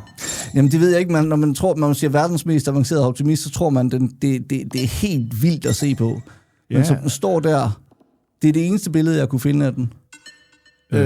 Så vi er lidt over i en påfuglagtig. Vi er over i sådan lidt nedtrykt påfugl, der kigger ned i jorden. Den er lidt flaskeformet. Det er en flaske, vi har med at gøre, og så næbet ligesom, er ligesom en omvendt, ligesom en prop, og man som så ikke går ned i flasken, men så går ud fra flasken. Og så er der ligesom oppe i håret af den. Den har ligesom noget hår. Det er den fjeder, den hænger i, selvfølgelig. Den er så lagt ned langs kroppen her, for her hænger den ikke. Og så er der en masse påfuglefjer bagved. Ja. Og de har nok de bevægelige. Og så er der nogle kugler, som repræsenterer prikkerne på fjeren. Og jeg går ud fra, at de også skal danse derudad. Hvor er sådan en her i dag? Den må være sjælden. Det her billede kommer netop fra, jeg tror, det er Kai Boye, de der aber hedder. Ja. Kai Boye Museet, tror jeg har den. Og jeg tror, det er der, jeg har det her billede fra. Så man lige husker det på stående fod. Og den er rare, ikke? Jo, og jeg vil selvfølgelig, når jeg går endnu mere... Jeg kan meget godt lide designet på den der, den synes jeg er... Ja. Når jeg går endnu dybere ind i optimisternes glemte historie, når jeg får tid til det, så vil jeg selvfølgelig tage ud og prøve at finde en Tivoli Birdie og se den i levende live, så at sige, fordi den må være mere imponerende, når den bevæger sig, end som den står der. Det er, når jeg skal holde det her foredrag, så tror jeg kommer til at advare publikum om, at det er antiklimaks at se den. Jamen, det ved jeg ikke, om den er der i. Altså, den er afvaret. Hvis man er villig til at se, nu tænker du jo også som urmager, så ved du tænker, teknisk kan du jo godt se, den her, den er mere avanceret end den anden optimist. Jamen, jeg er ikke helt klar over, hvad den kan, men altså, når jeg ser på den, men den er der... Jeg kan jo se, at de der prikker er placeret forskellige steder på vingerne, så der er nok noget spil i forhold til... der er jo nok noget... Og de kan ligesom køre op og ned på selve vingerne, de der prikker, som jeg ser på lige nu. Så jeg går ud fra, at alting skøjter op og ned, når du sætter den i en motion. Ja. Det er også det, fordi det er måske også derfor, produktet ikke bliver så populært. Som den lille optimist, den kan vi forholde os til. Ja. Er der nogen, der har lyst til og behov for sådan et bad trip af en optimist? Nej, men det er klart. Altså, den der er en psykedelisk oplevelse, tror jeg næsten også. Ja, og når jeg ser på den der og tænker sådan, den er i familie med optimisten. Hvad er det for en afsindig mutation? Hvordan? Jamen, den har jo heller ikke den samme, fordi optimisten er jo, det er jo så det, der er interessant her, men den der er jo ikke, det er jo ikke det samme væsen. Det er jo ikke den samme mytologi. Det der er jo helt klart et dyre dragevæsen, ikke? Hvorimod de andre er de danske bønder og danske arbejdere, der har med et glimt i øjet, Der tror jeg faktisk også, du har fat i noget i forhold til det med, at han bliver for stor. Han bliver så stor, at han ikke kender sin begrænsning. Den der er jo italiensk eller fransk, eller et eller andet. Den er drømmende og eventyrfortællende. Ja, og tænk på, at du ser den lille optimist ved siden af den, ikke? Og tænk på sådan, hvordan er den udviklet sig til at være det der? Hvordan kan, altså, det er sådan noget... Fordi optimisten er jo den lune Niels Hausgaard, eller sådan noget, der ligesom siger sådan et eller andet. Altså noget, siger, netop med næsen, ikke? Altså, ja, siger sådan, og det ville være morsomt, hvis man... og så videre, og så videre. Ja. Altså sådan noget, der ligesom stiller ligesom med et glimt i øjet. Ja, og den her, den er netop italiensk, ja. Den siger meget mere, ikke? Ja, det er en Citroën. Jeg ved ikke, hvad det er, men det er i hvert fald, et stort... det er i hvert fald... ja. Og så tror jeg også bare, at påfuglen findes jo ikke på samme måde i den danske andedam. Men musik, man bruger i hvert fald, inden den overhovedet er kommet på markedet, bruger man 600.000 kroner på at udvikle den. Det er mange penge dengang. Det omregner jeg lige i hovedet. Og hvornår rammer den der markedet? Det gør den i december 1973. Okay. Og det er et rigtig dårligt tidspunkt. Ja. Jeg skal lige sige, at de 600.000, det svarer til 4,3 millioner i dag. Ja. Det er meget at bruge på at udvikle et produkt, som det kommer til at gå med, som det går med det her produkt. Fordi vi kan sagtens sidde her i dag og grine lidt og sige, at du kan ikke sælge lige så mange af den, som du kan af den lille optimist. Jeg ved ikke, om det er grine, det er bare en anden historie. Altså, tror jeg, hvis du var brand... hvis jeg skulle arbejde som reklamepersonen for optimistfirmaet, så ville jeg jo... Det er to forskellige historier. Altså, det er to forskellige historier. Den ene er Tintin, den anden er Smølferne, eller sådan. De kan ikke mødes lige. Nej, og det er nok også det... det er nok blandt andet det, der går galt, fordi den kommer så på markedet der i december 73, og ret hurtigt efter det, så er der problemer med økonomien. Og der bliver der blandt andet sagt som et argument, at Tivoli Birdie aldrig rigtig blev markedsført godt. Mm-hmm. Den kom aldrig godt ind på markedet. Men sandheden er også den, at december 1973, det er der sikkert mange af lytterne, der allerede sidder og råber af radioen. Men er det her pantomimeteateret, altså er det Tivoli Birdie, er det sådan noget Pjerrot og er det noget med, altså nu ser jeg det gamle pantomimeteater, jeg brændte det ikke, by the way. Det har sådan en påfugl også, det har sådan en påfugl facade. Er det sådan noget, vi er ude i? Altså er det sådan noget? Jeg har ikke stødt på det. Nå, okay. Men apropos... Jeg glemte, jeg har slet ikke fået forklaret. Der er nogle ting, som vi lige men der er mange ting, nu begynder jeg lige at være reklamemanden her, der er mange ting, der begynder at... Også fordi Tivoli Birdie læfler for meget ved for udlændinge, der skal opleve Danmark. Der er et eller andet med navnet, ikke? Altså, den er ikke noget... Den siger ligesom... Nej, hvad skal den så gøre internationalt? Du kan jo ikke have en skulptur, der hedder Visit Copenhagen, for eksempel. Nej. Ja, det kunne du måske godt. Nej, og den kommer ikke til at få lige så let på markedet internationalt som en Bimble og Bumble. Men i hvert fald så er det der sker cirka samtidig her med nu snakker vi december 73, det er at oliekrisen der i starten af 70'erne. Ja. Den sparker for alvor ind. Okay, ja. Og du må køre på motorvejen om søndagen, eller hvad det der kommer bilfri søndag, men oliekrisen fungerer på den måde. Nu, det er jo også derfor, at den her historie bliver interessant for folk derude lige nu, fordi at nu har vi sagen med Trump og Iran og så videre, at nu er der en oliekrise på vej igen, og jeg ved ikke, om den oliekrise vil have den samme effekt i dag som oliekrisen dengang, som krigen der var jo også en krig mellem Rusland og en krig nede i de olieproducerende lande, som affødte oliekrisen dengang, fuldstændig ligesom i dag. Jamen, spørgsmålet er, om vi vil reagere på samme måde, fordi vi ikke længere er optimister, altså fordi vi ikke længere kan tænke ud af boksen og sige, så cykler vi bare. Jamen, det er i hvert fald et spørgsmål, men et andet spørgsmål, det er om... Hvis du er Tesla-kørende, hvad skal man sige... konformist, så ryger din komfort jo så ryger din komfort på et eller andet tidspunkt, når computeren bryder sammen, eller et eller andet bryder sammen. Og på samme måde, hvis du er en bildrivende kørende et eller andet, en olieslugende, et oljesvin, som man vil sige dengang. Ja, men på det her tidspunkt i 70'erne, som jeg sagde tidligere, så var folk i Danmark, industrien fyldte meget i Danmark på det tidspunkt, og der var mange folk, der var beskæftiget i industrien. Og industrien, for det første er der mange industrier, der forbruger olie, så der er flere industrier, der bliver ramt. Det er derfor, jeg tænker, at det kommer ikke til at være det samme i dag, fordi vi ikke på samme måde er en industrination. Mm-hmm. Men jeg synes stadig ikke, man rigtig erkender i offentligheden endnu, hvordan den her oliekrise potentielt kan komme til at, hvad den kan komme til at medføre for hverdagen, kort sagt. Men det, der sker der i 73 og specielt i 74, det er, at først så er der nogle virksomheder, som bliver nødt til at indstille produktionen, fordi de mangler olie til at producere. Det betyder, at der er nogle arbejdere, der bliver arbejdsløse. Det betyder, at der kommer en forbrugsafmatning i Europa, som igen betyder, at der er flere virksomheder, der må lukke, fordi de ikke kan afsætte deres varer. Så efterhånden, så det skaber et slags feedback loop, hvor at virksomheder lukker, og det skaber flere arbejdsløse, som skaber et lavere forbrug, som skaber flere arbejdsløse, som skaber... Og på den måde, så er situationen den, at i 1974 for eksempel, alene i december 1974, der er der 9 sønderjyske teglværker, der lukker. Der er alt muligt andet, der lukker. Alle mulige andre steder i resten af året. Men bare lige for at sige, hvor vildt det er, så er det i en måned, december 1974, er der bare på teglværksfronten, bare i Sønderjylland, 9 virksomheder, der lukker. Det vælter rundt i arbejdsløse. Og det som blandt andet, noget af det, der afgør, hvilke virksomheder, der klarer sig godt igennem oliekrisen og klarer sig dårligt, det er, hvorvidt folk de kan prioritere deres produkt i deres budget, når budgettet er slunkent. For eksempel farvefjernsyn. Hvis man læser min kommende roman, så vil man få en meget interessant historie om farvefjernsyn under oliekrisen i Danmark i 73-74. Men det skal vi ikke ind på her. Nej. Men farvefjernsyn er et produkt, som man kan prioritere, fordi folk har fået sort-hvide fjernsyn, og nu er det kommet farvefjernsyn, og nu vil alle have farvefjernsyn, ligesom naboen.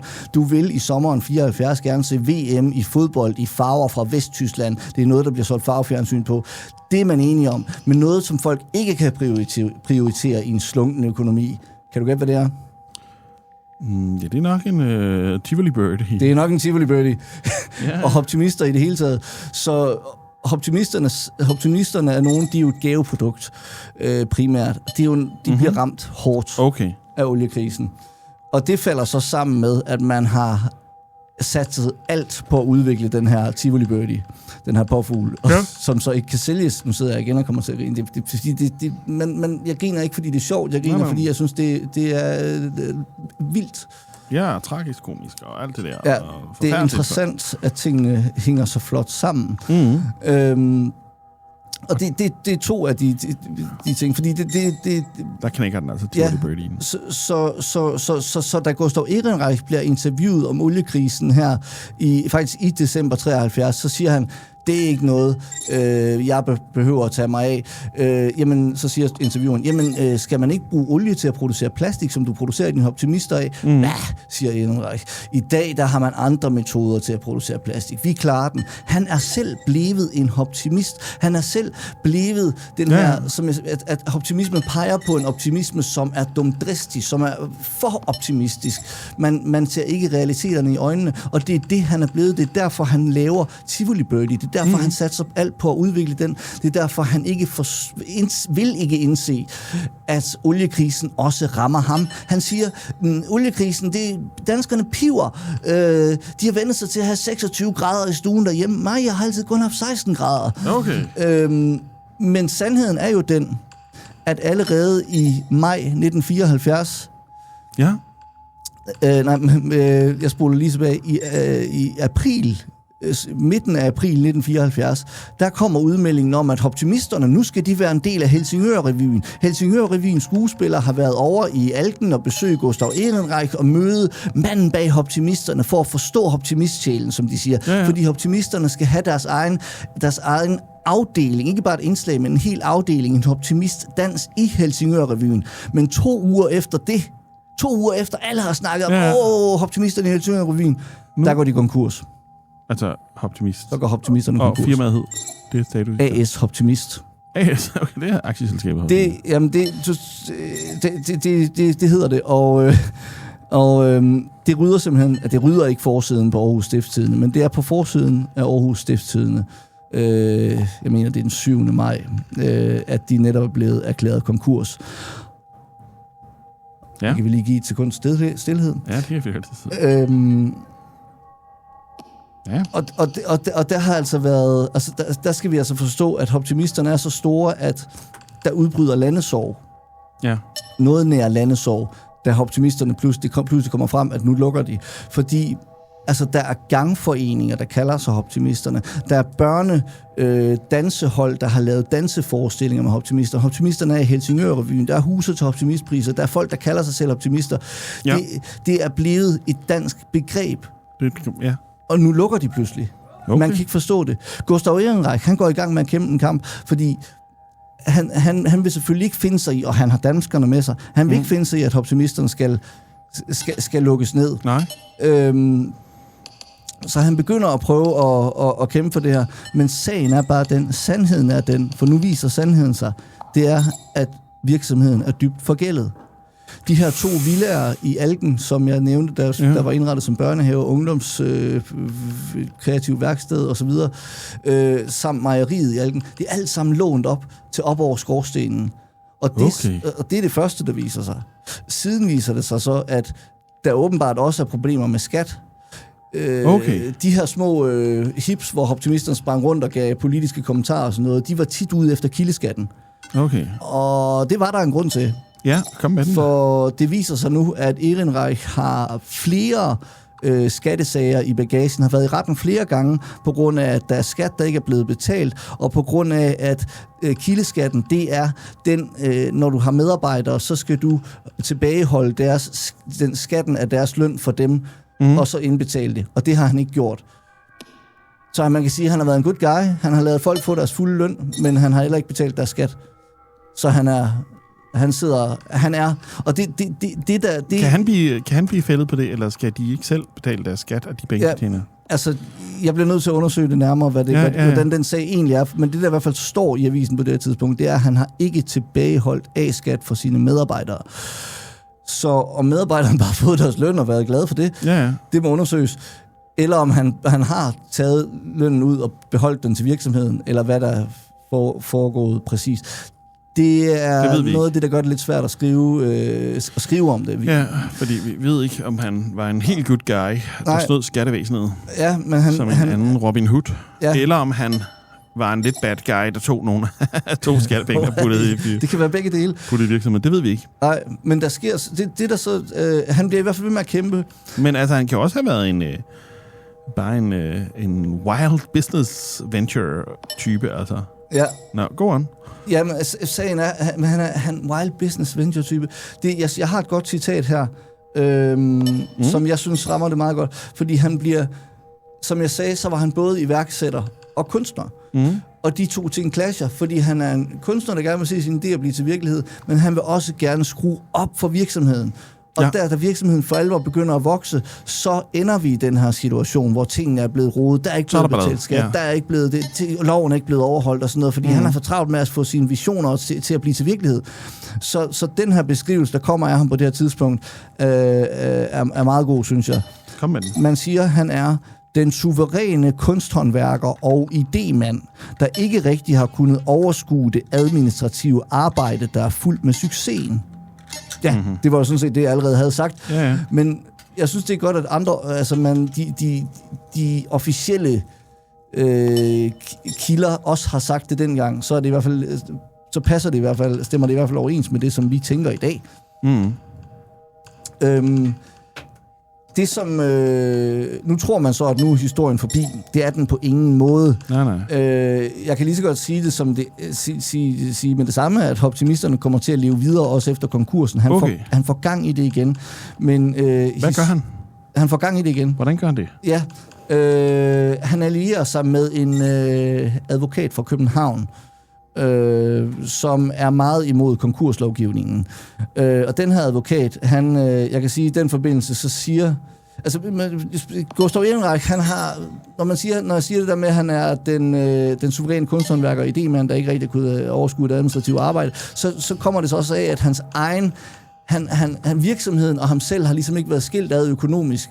Så da virksomheden går fallit, så bliver hans egne ejendomme også revet ind i det. Hans hus, hans bil, hans køleskab, hans fjernsyn. Alting bliver overdraget til konkurskuratoren og bliver en del af udregningen af den her gæld, der er i virksomheden. Ja. Så han mister alt. Det er derfor, der pludselig er en forside, hvor der står optimistmanden uden hus og vogn.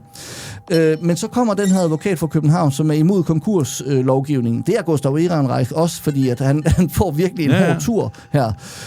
Han har jo bare gjort sine ting og lavet det, han har troet, det kunne gå, fordi han er en optimist. Men han bliver ramt af, at der er altså også... jeg er ked af at sige det, men der er nogle regler, som skal overholdes i forbindelse med drift af virksomhed osv. Hvad siger han til det?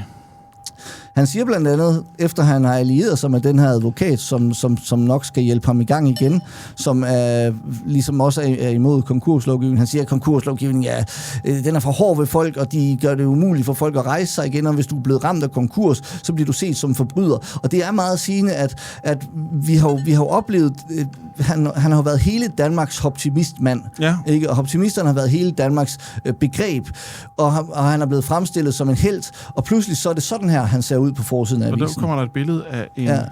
Og jeg tager lige mine briller på. Der er simpelthen der er et optimist nede i hjørnet, men det er ikke den, der ligesom er. Og så er der en... Han ligner en forbryder. Så er der lige pludselig en forbryderagtig det er ligesom, når Lars Løkke har købt et par underbukser på afbetaling, han har sagt, og så har Ekstra Bladet en sjov forside, hvor han står og ser helt bekymret ud. Eller han er filmet som en statens røver, det kan man se på lang afstand. Han er et rådyr, der er fanget i forlygterne af en bil. Han er vej til at blive kørt ned. Ja, nu skal vi alle sammen hade ham. Det er sådan, pressen fungerer, ikke? Ja, og vi er klar til at... Nu er det slut med ham. Ja. Og det er han meget utilfreds med. Altså, han har været vores helt, og nu er han gået konkurs, så nu er han pludselig vores allesammen forbryder. Men han er stadig optimist, så han holder stadig fanen højt. Og han allierer sig med den her advokat, som er imod konkurslovgivningen, og de snakker sammen og sådan noget. Den her advokat, han er lidt mere, som jeg oplever det, han er lidt mere sådan en liberal, neoliberal, en, der rundsave på. Han tager Gustav Ehrenreich til sig, og så bliver han lidt involveret i den måde, han gør tingene på. Så siger Gustav Ehrenreich, at denne historie drager jeg også erfaringer. Nu lærer jeg fiduserne at kende. Og det er godt eller skidt. Det er... Så han er optimist der igen og lærer, altså... Ja, nu lærer han fiduserne, men han lærer det med en advokat fra København, som opretter et aktieselskab, som hedder ASEUJ. Hvad? Jeg skal lige se, hvad det hedder. Yes. ASEUJ3, tror jeg, det hedder. Nu har jeg det ikke lige her, men det er noget i den retning. Det er sådan typisk en, der ved lidt mere om at oprette lidt flere aktieselskaber, end Gustav Ehrenreich selv gør, at oprette et selskab, der bare hedder det. Det skal gerne hedde noget... ASEUJ3. Ja, 3. Det skal gerne hedde noget, som ingen kan tyde, hvad er. Jeg kan lige prøve at se, om jeg kan finde det her i mit dokument, hvad det faktisk hedder, fordi det er... Vi skal jo ikke sidde her og fortælle ting, der ikke er rigtige. EOJ... nej, det hedder det ikke. AS...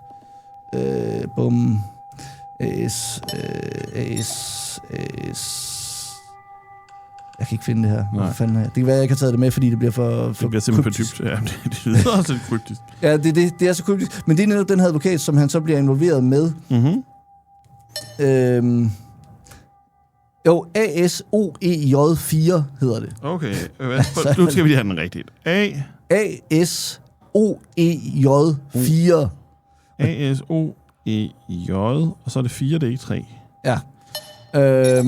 Okay, du var meget tæt på det med A-S-E-O-J3, så var det i stedet A-S-O-E. Jamen, det siger noget om, hvor troværdigt det vidne den menneskelige hukommelse egentlig er. Ja. Men det er en anden snak. Han har den her advokat med sig, og de opretter det her aktieselskab, som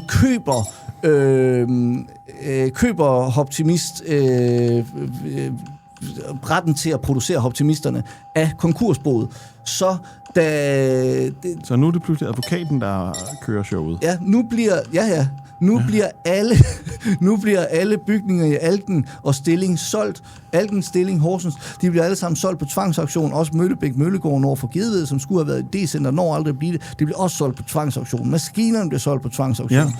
Det eneste, der ikke bliver solgt, det er alle de halvfærdige og færdige optimister og plastmaskinen, der står på mejeriet i Alken.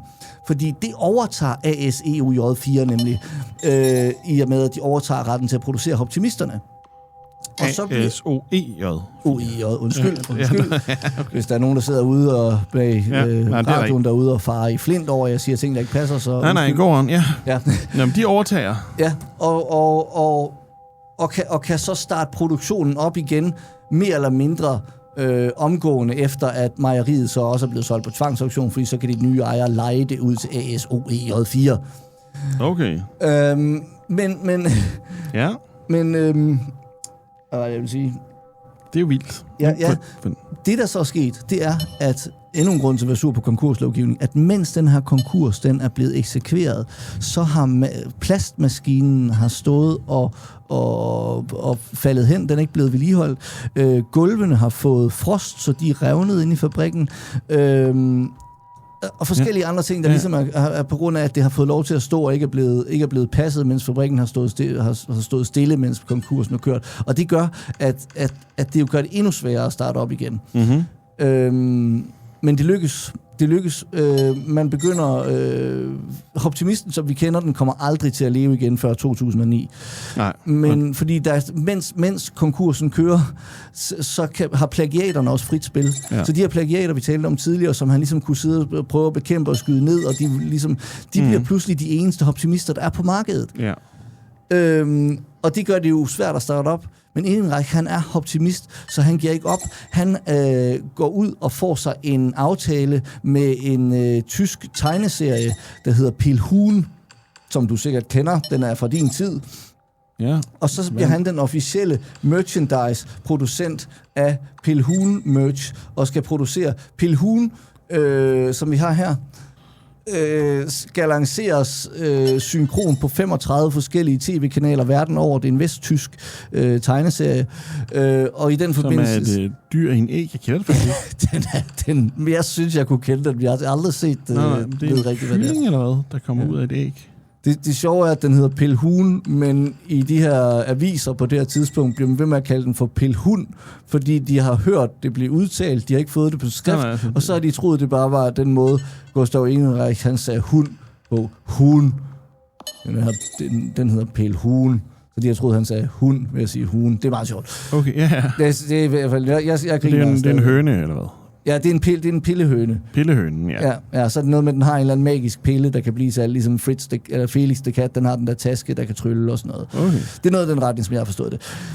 Det bliver, så nu skal Ehrenreich altså ikke længere producere sine optimister, nu skal manden, legenden, counterculture-ikonet, som de kalder ham inde i MoMAs webshop, hvor de sælger optimisterne i dag, skal producere merch til den her tegnefilm.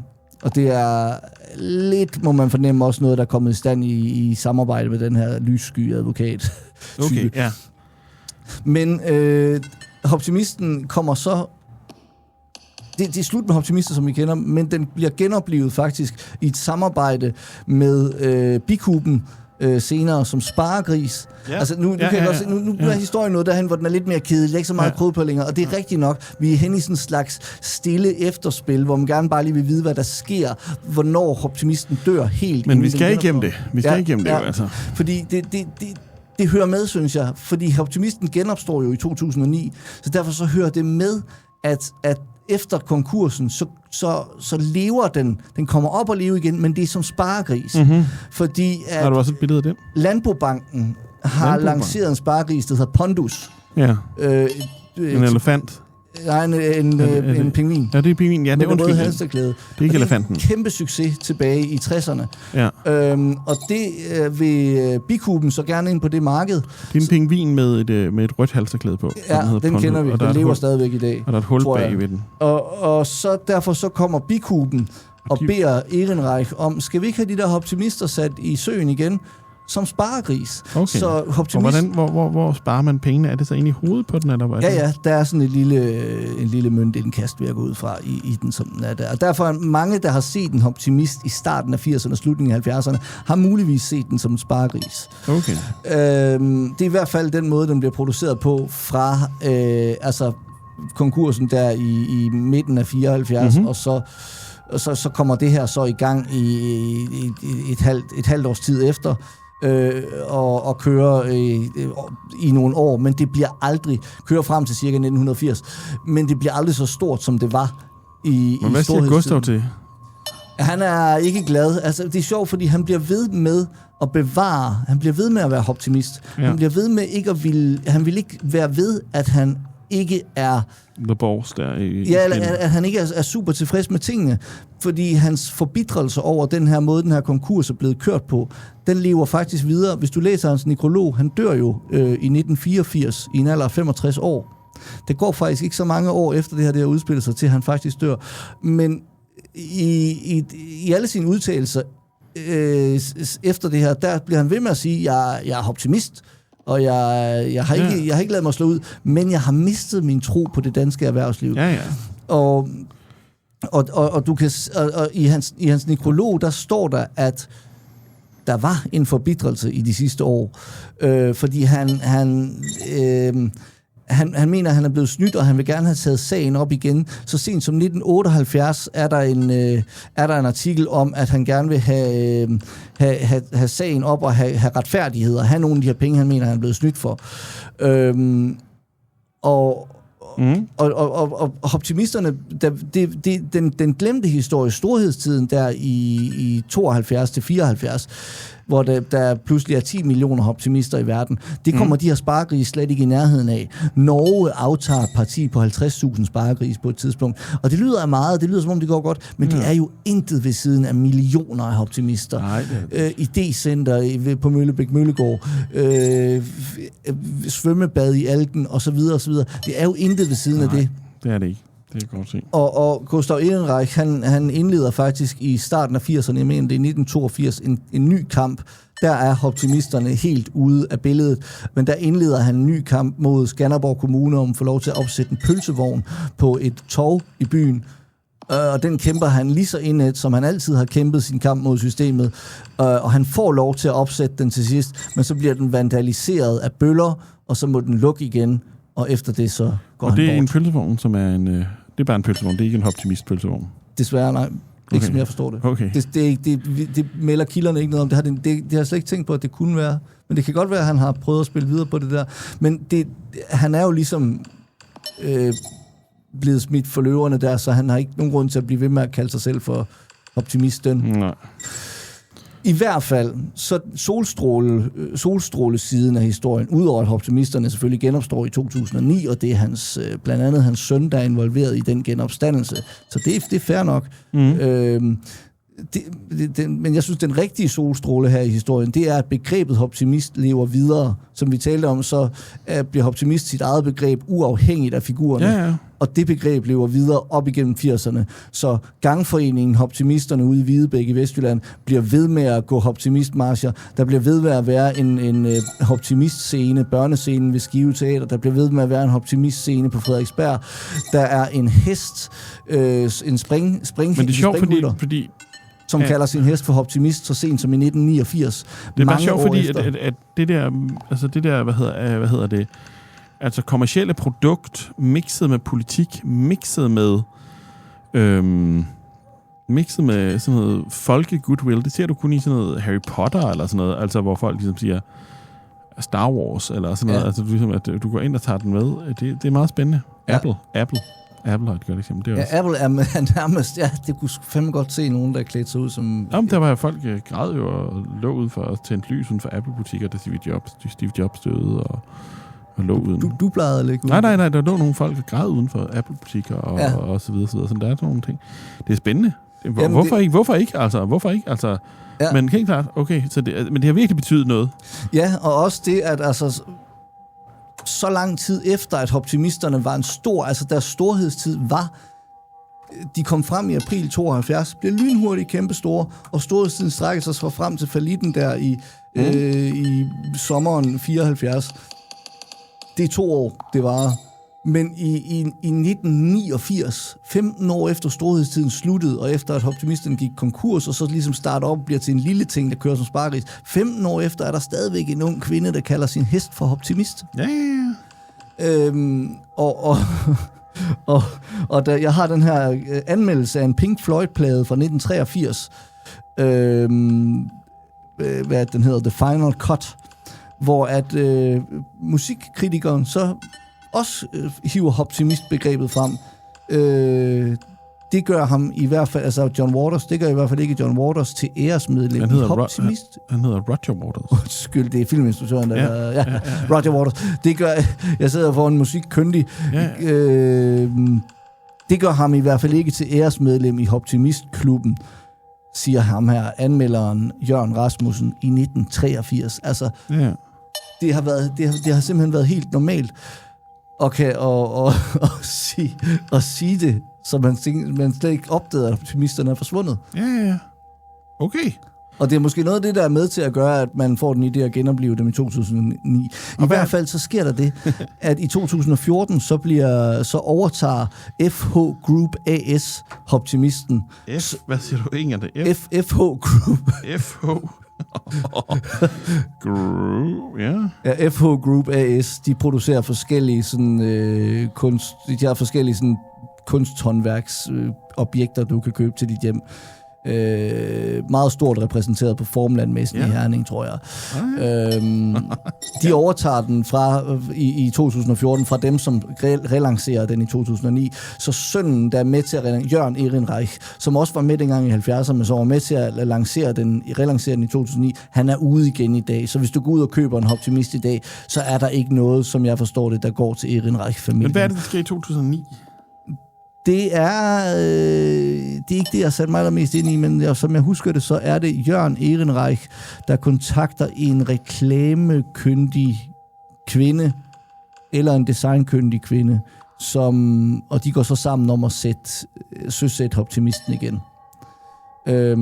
Og hvor den her branding-fortælling om, at den bare handler om at fjolle og være glad og have det godt, den opstår. Altså, det er jo ikke, fordi det er nogen... Jeg synes ikke, det er nogen forbrydelse at sælge optimisten under påskud af, at den tanken bag den altid bare har handlet om at være glad, hvad de skriver. At sprede glæde og sætte smil på alles læber. Jeg synes ikke, det er nogen forbrydelse, fordi det er jo branding, og det handler om at forenkle en historie og sige, der er en historie. De snakker jo også om Gustav Ehrenreich og siger, at han var en super glad type. Men det er bare interessant at se, hvordan den store historie, vi har foldet ud her i dag, eller forsøgt at folde ud i hvert fald, forenkles til det her i et branding-perspektiv. Så det bliver kørt igennem brandingfilteret, så bliver det forsimplet til det her. Jeg kan lige prøve at citere også noget andet, et andet sjovt citat, jeg har her. Som, Så det sociale, du synes, altså det sociale aspekt i alt, altså den måde, det virkelig også er samfundspåvirkende på, det er det, vi altså... Ja, også fordi det netop var, det var en kritik, der var en kritik af samfundet, som det var ved at udvikle sig dengang i udviklingen af optimisten. Og den kritiserede, det er den selv blevet en del af i dag, fordi den bare skal stå og være et produkt, du køber for, som ligesom skal sprede glæde i gåseøjne. Og det er interessant, hvordan samfundet ligesom opæder alt og gør det til en del af den maskine, vi egentlig skulle kæmpe os fri af. Den her mobiltelefonen. Nu tror jeg ikke, du har en smartphone. Nej, det har jeg ikke. Nej. Men det er sådan set lidt lige meget, fordi det har jeg jo så alligevel ved ikke at have. Altså på en måde, så har jeg kan jo ikke klare mig uden, så jeg har jo access. Jeg skal jo låne mine venners smartphone altid for at overhovedet kunne eksistere efterhånden. Så det har ikke... Men du ved trods alt ikke, hvad det er at have den satan til... Altså, det er en satan. Det er satans materialisering. Jamen, det forstår jeg godt, men samtidig... men det forstår du, men samtidig er det jo bare... helt klart. Vi kan godt sige, at det er... Men problemet er, at det er samfundet. Jeg plejede at sige, da jeg var yngre, så plejede jeg at sige, at da jeg var dreng, så var computeren... Det var ligesom drømmenes sted. Alt, hvad der foregik på den, det havde ikke noget med det samfund, vi var i, altså at gøre. Du betalte ikke din skat på computeren, du gjorde ikke. Det var alt, hvad du skulle ligesom ned på... jeg kan huske, min mor hun skulle ned på sådan noget borgerservice-agtigt noget, før det hed. Altså, hvis hun skulle betale skat, eller hvis hun skulle et eller andet. Eller sådan. Altså, alt foregik manuelt, og med papirer, og så videre, og så videre, og så videre. Og alt, hvad der foregik på computer, det var drømme. Og det var... og så på et eller andet så flippede det. Og så i dag er det alt det, du skal, det foregår så på computer. Og så det er jo allerede gammeldags snak, fordi så kunne du sige, det foregår på en smartphone, eller det foregår på din telefon, hvis du bare skal være lidt mere sådan. Men så kan du sige, så det er i hvert fald ikke der drømmen er længere. Det er ikke der space er længere. Nej, din bevidsthed pines og slukkes hver gang du finder telefonen frem, eller sætter dig ved computeren, give or take. Der er selvfølgelig nogen, der er i stand til at bruge en computer på andre måder, kan man sige. Men står det godt. Eller en telefon for den sags skyld. Men jeg kender ikke noget, der gør mig mere ulykkelig end smartphonen. Altså, når jeg lige snart jeg finder den frem, og alligevel finder den frem. Jeg kan ikke lade være med at finde den frem. Men jeg har den frem i 5 sekunder, så har jeg det dårligt. Men det kan også være, fordi du ikke kan smartphone på en måde, hvor du ikke skammer dig over den på en eller anden måde, fordi at yngre generationer, fordi du stadigvæk kan huske en verden før den. Men yngre mennesker, som jeg ser, og det altså, der er den fuldt integreret. Altså der er det sådan, det kører bare. Du tror ikke bevidstheden pines af det her? Jo, er du sindssygt? Jeg tror i hvert fald, den er bevidsthed ændrende. Det er jeg helt sikker på, den er. Ja. Altså, det er helt klart. Altså, det er helt klart, den er bevidsthed ændrende. Og på mange måder helt klart til hvad vi kan sige, mindre tænkende, selvtænkende. Men du kan sige, men den selvtænkenhed bliver måske, håber jeg jo så, nu er jeg optimisten. Nu er jeg jo optimisten, så siger jeg, at måske parkerer du bare kedelige, det kan man jo håbe, kedelige handlinger i telefonen, og så springer videre til bedre handlinger. Og tænke mere. Problemet er, som jeg ser det, det er, at vi endnu ikke er et sted, hvor vi gør det. Jeg synes, vi er et sted, hvor vi skal føre og skal bruge mere tid sammen med, mens den her telefon udfører en masse NemID-agtige handlinger, så skal du bruge utrolig meget tid på at logge ind og få password tilsendt osv. Så i virkeligheden, så vi er ikke et sted, hvor du siger, det er klart telefonen for dig. Det ville være skønt, hvis du sagde, hej telefonen, vil du lige klare alt det her for mig? Så fint, så vil den jo klare det for dig. Men det er jo ikke der, vi er. Vi er et sted, hvor du hele tiden skal godkende for passwords. Der kan du ikke få adgang til det her bag en mur. Det skal du købe Super Plus abonnementet for. Det her er reklamebetinget. Du må kun sende en fil om måneden, mindre du bedre, og så videre, og så videre, og så videre, og så videre. Og der har vi et problem, fordi det vil sige, at det gør PT ikke verden nemmere. Det gør PT verden meget mere irriterende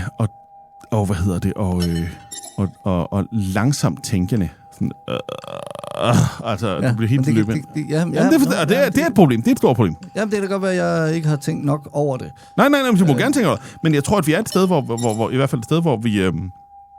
Jeg har haft... Det er ikke en redning. Det er ikke en redning PT. Men det kunne det... Altså, måske er det en... Altså,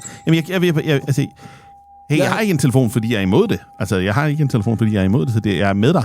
Ja. Jeg prøver bare at være optimist og sige, men tænk nu, hvis den rent faktisk i fremtiden kunne blive brugt til at parkere alt dit bøvl. Jamen, jeg har observeret ligesom min egen bevidsthedsstrøm af tanker, alt muligt, der ligesom foregår, og det er en stor helhed, der foregår.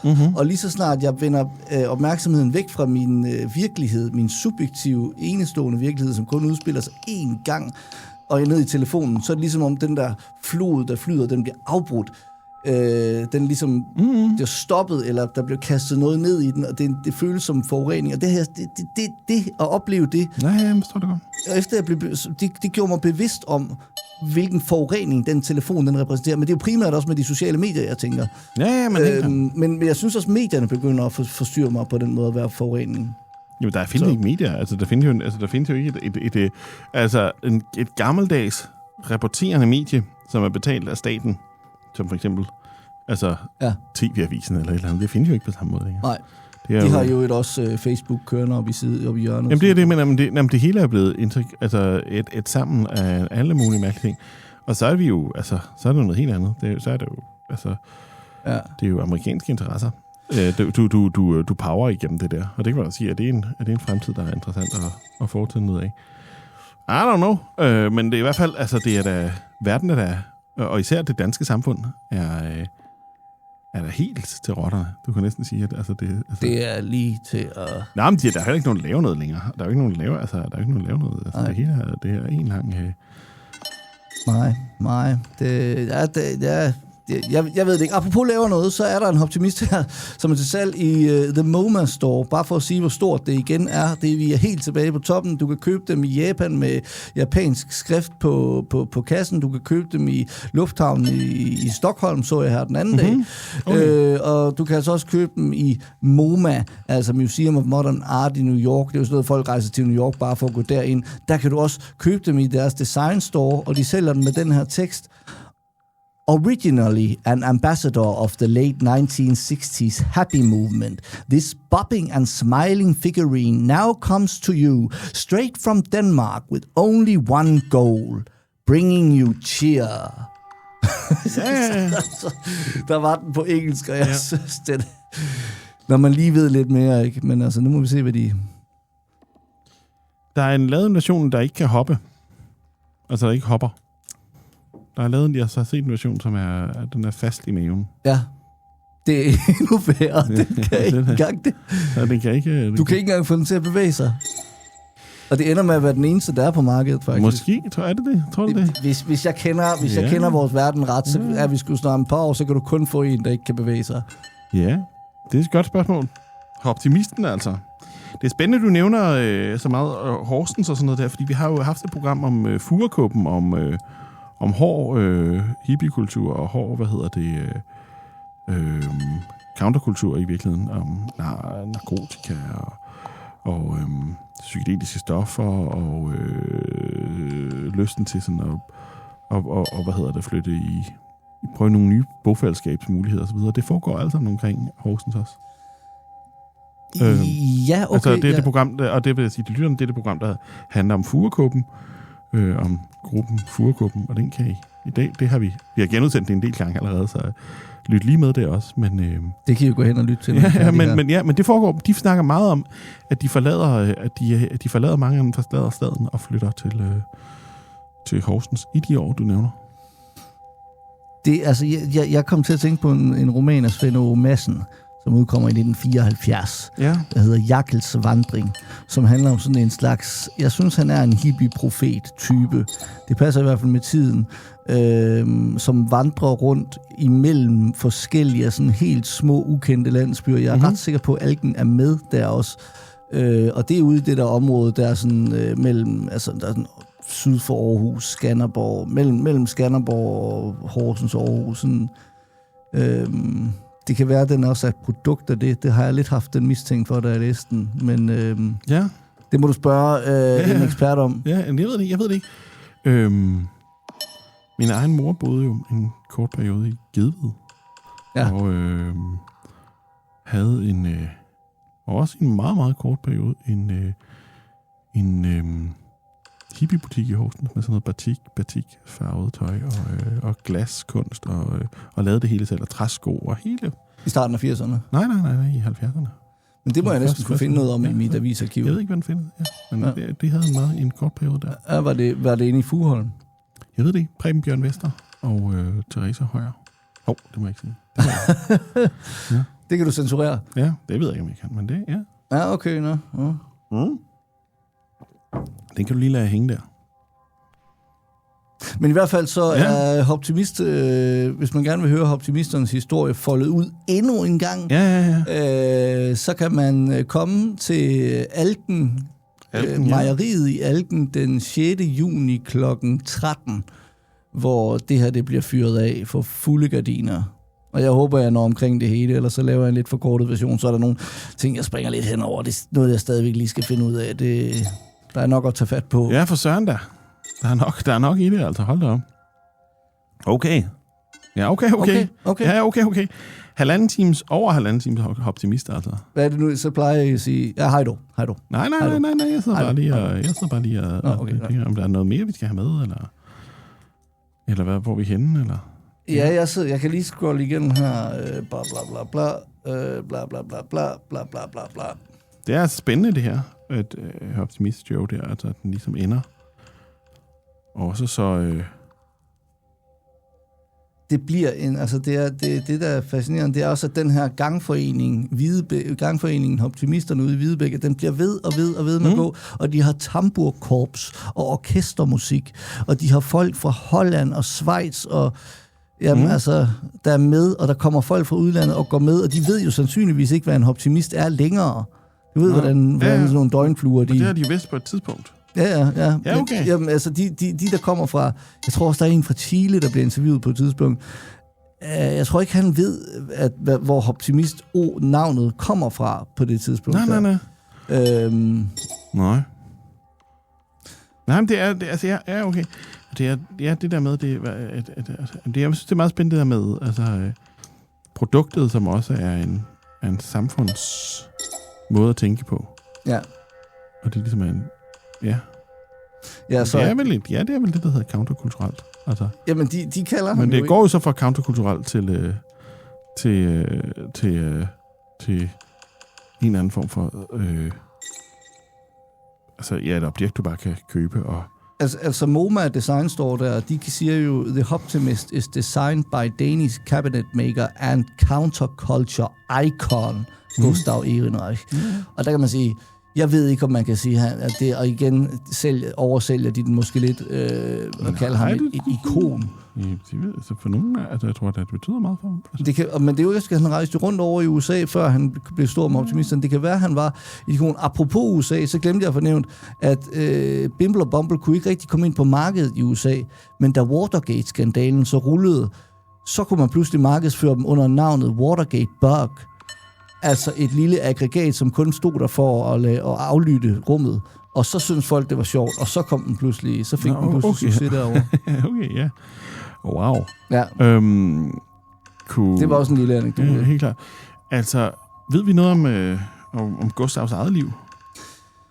Jeg ved jo, at han ender med at kæmpe kampen for den pølsevogn der, som så bliver lukket igen, og han så dør i 1984. Jeg ved altså, at han bliver født, jeg tror også, jeg nævnte det tidligere, den 11.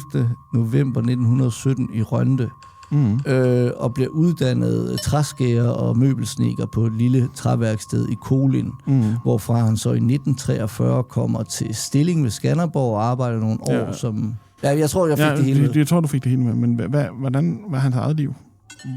Jamen, i Stilling der, han starter jo Ehrenreich trækunst, men han har også en isbod på ejendommen, og en lille campingplads med bådeudlejning nede ved den sø, som ejendommen vist nok ligger ved. Så det er også noget af det, der taler om, at han også er entreprenant. Ikke? Ja. Han kan satme ikke se en mulighed, uden at den skal...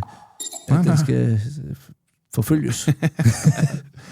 Men og hvordan gik selve livet? Altså, hvad gik han op i? Jamen, og som jeg forstår det, så er det ret meget det her med at skabe, gøre sine idéer til virkelighed.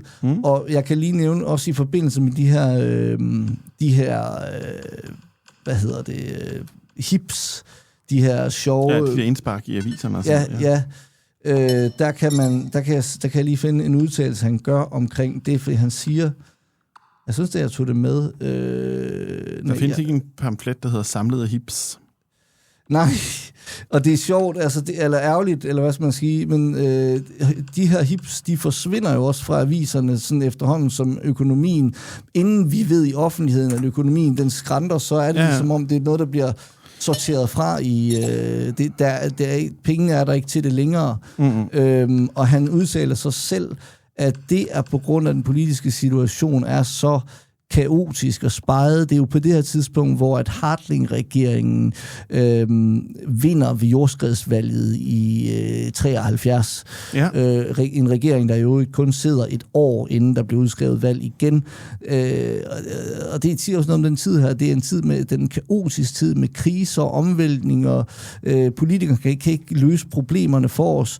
Vi er nødt til at få en ny regering, og den nye regering kan heller ikke. Anker Jørgensen kommer tilbage som statsminister efter et år, hvor Hartling har været statsminister, den kulsorte Hartling-regering, og kan heller ikke løse problemerne. Og der siger Gustav Ehrenreich, at grunden til, at han ikke indrykker de her hips længere, det er fordi, at han kan ikke blive inspireret af den her politiske virkelighed, vi har på det her tidspunkt. Okay, sådan men da han bliver, jeg tror det er det her store portrætinterview i november 1973 i Aarhus Stiftstidende, da han bliver spurgt om de her hips, hvorfor han gør det, når det er jo en urentabel reklame som sådan, så siger han også det, fordi han synes, det er vigtigt for ham, at politikerne får høre, hvad manden på gaden har at sige. Og det kan han gøre igennem de her hips. Okay. Hvad med Tivoli Birdie? Bliver den nogensinde sat i produktion igen? Nej, den er ude. Altså, da virksomheden pludselig går konkurs, så bliver det jo ligesom sådan et sted, der bliver... Fabrikken er jo ligesom sådan et sted, der bliver forladt. Altså ligesom sådan et Pompeji, der ligger. Og så kan du gå ind og se halvfærdige optimister, der står på arbejdsbordene. Og den bliver aldrig taget op igen, ligesom Busy Bird, som jo Busy Bird kan jo også købes i dag. Der var også den, der hed Quacks, som var en frø. Hvor mange Tivoli Birds blev du lavet?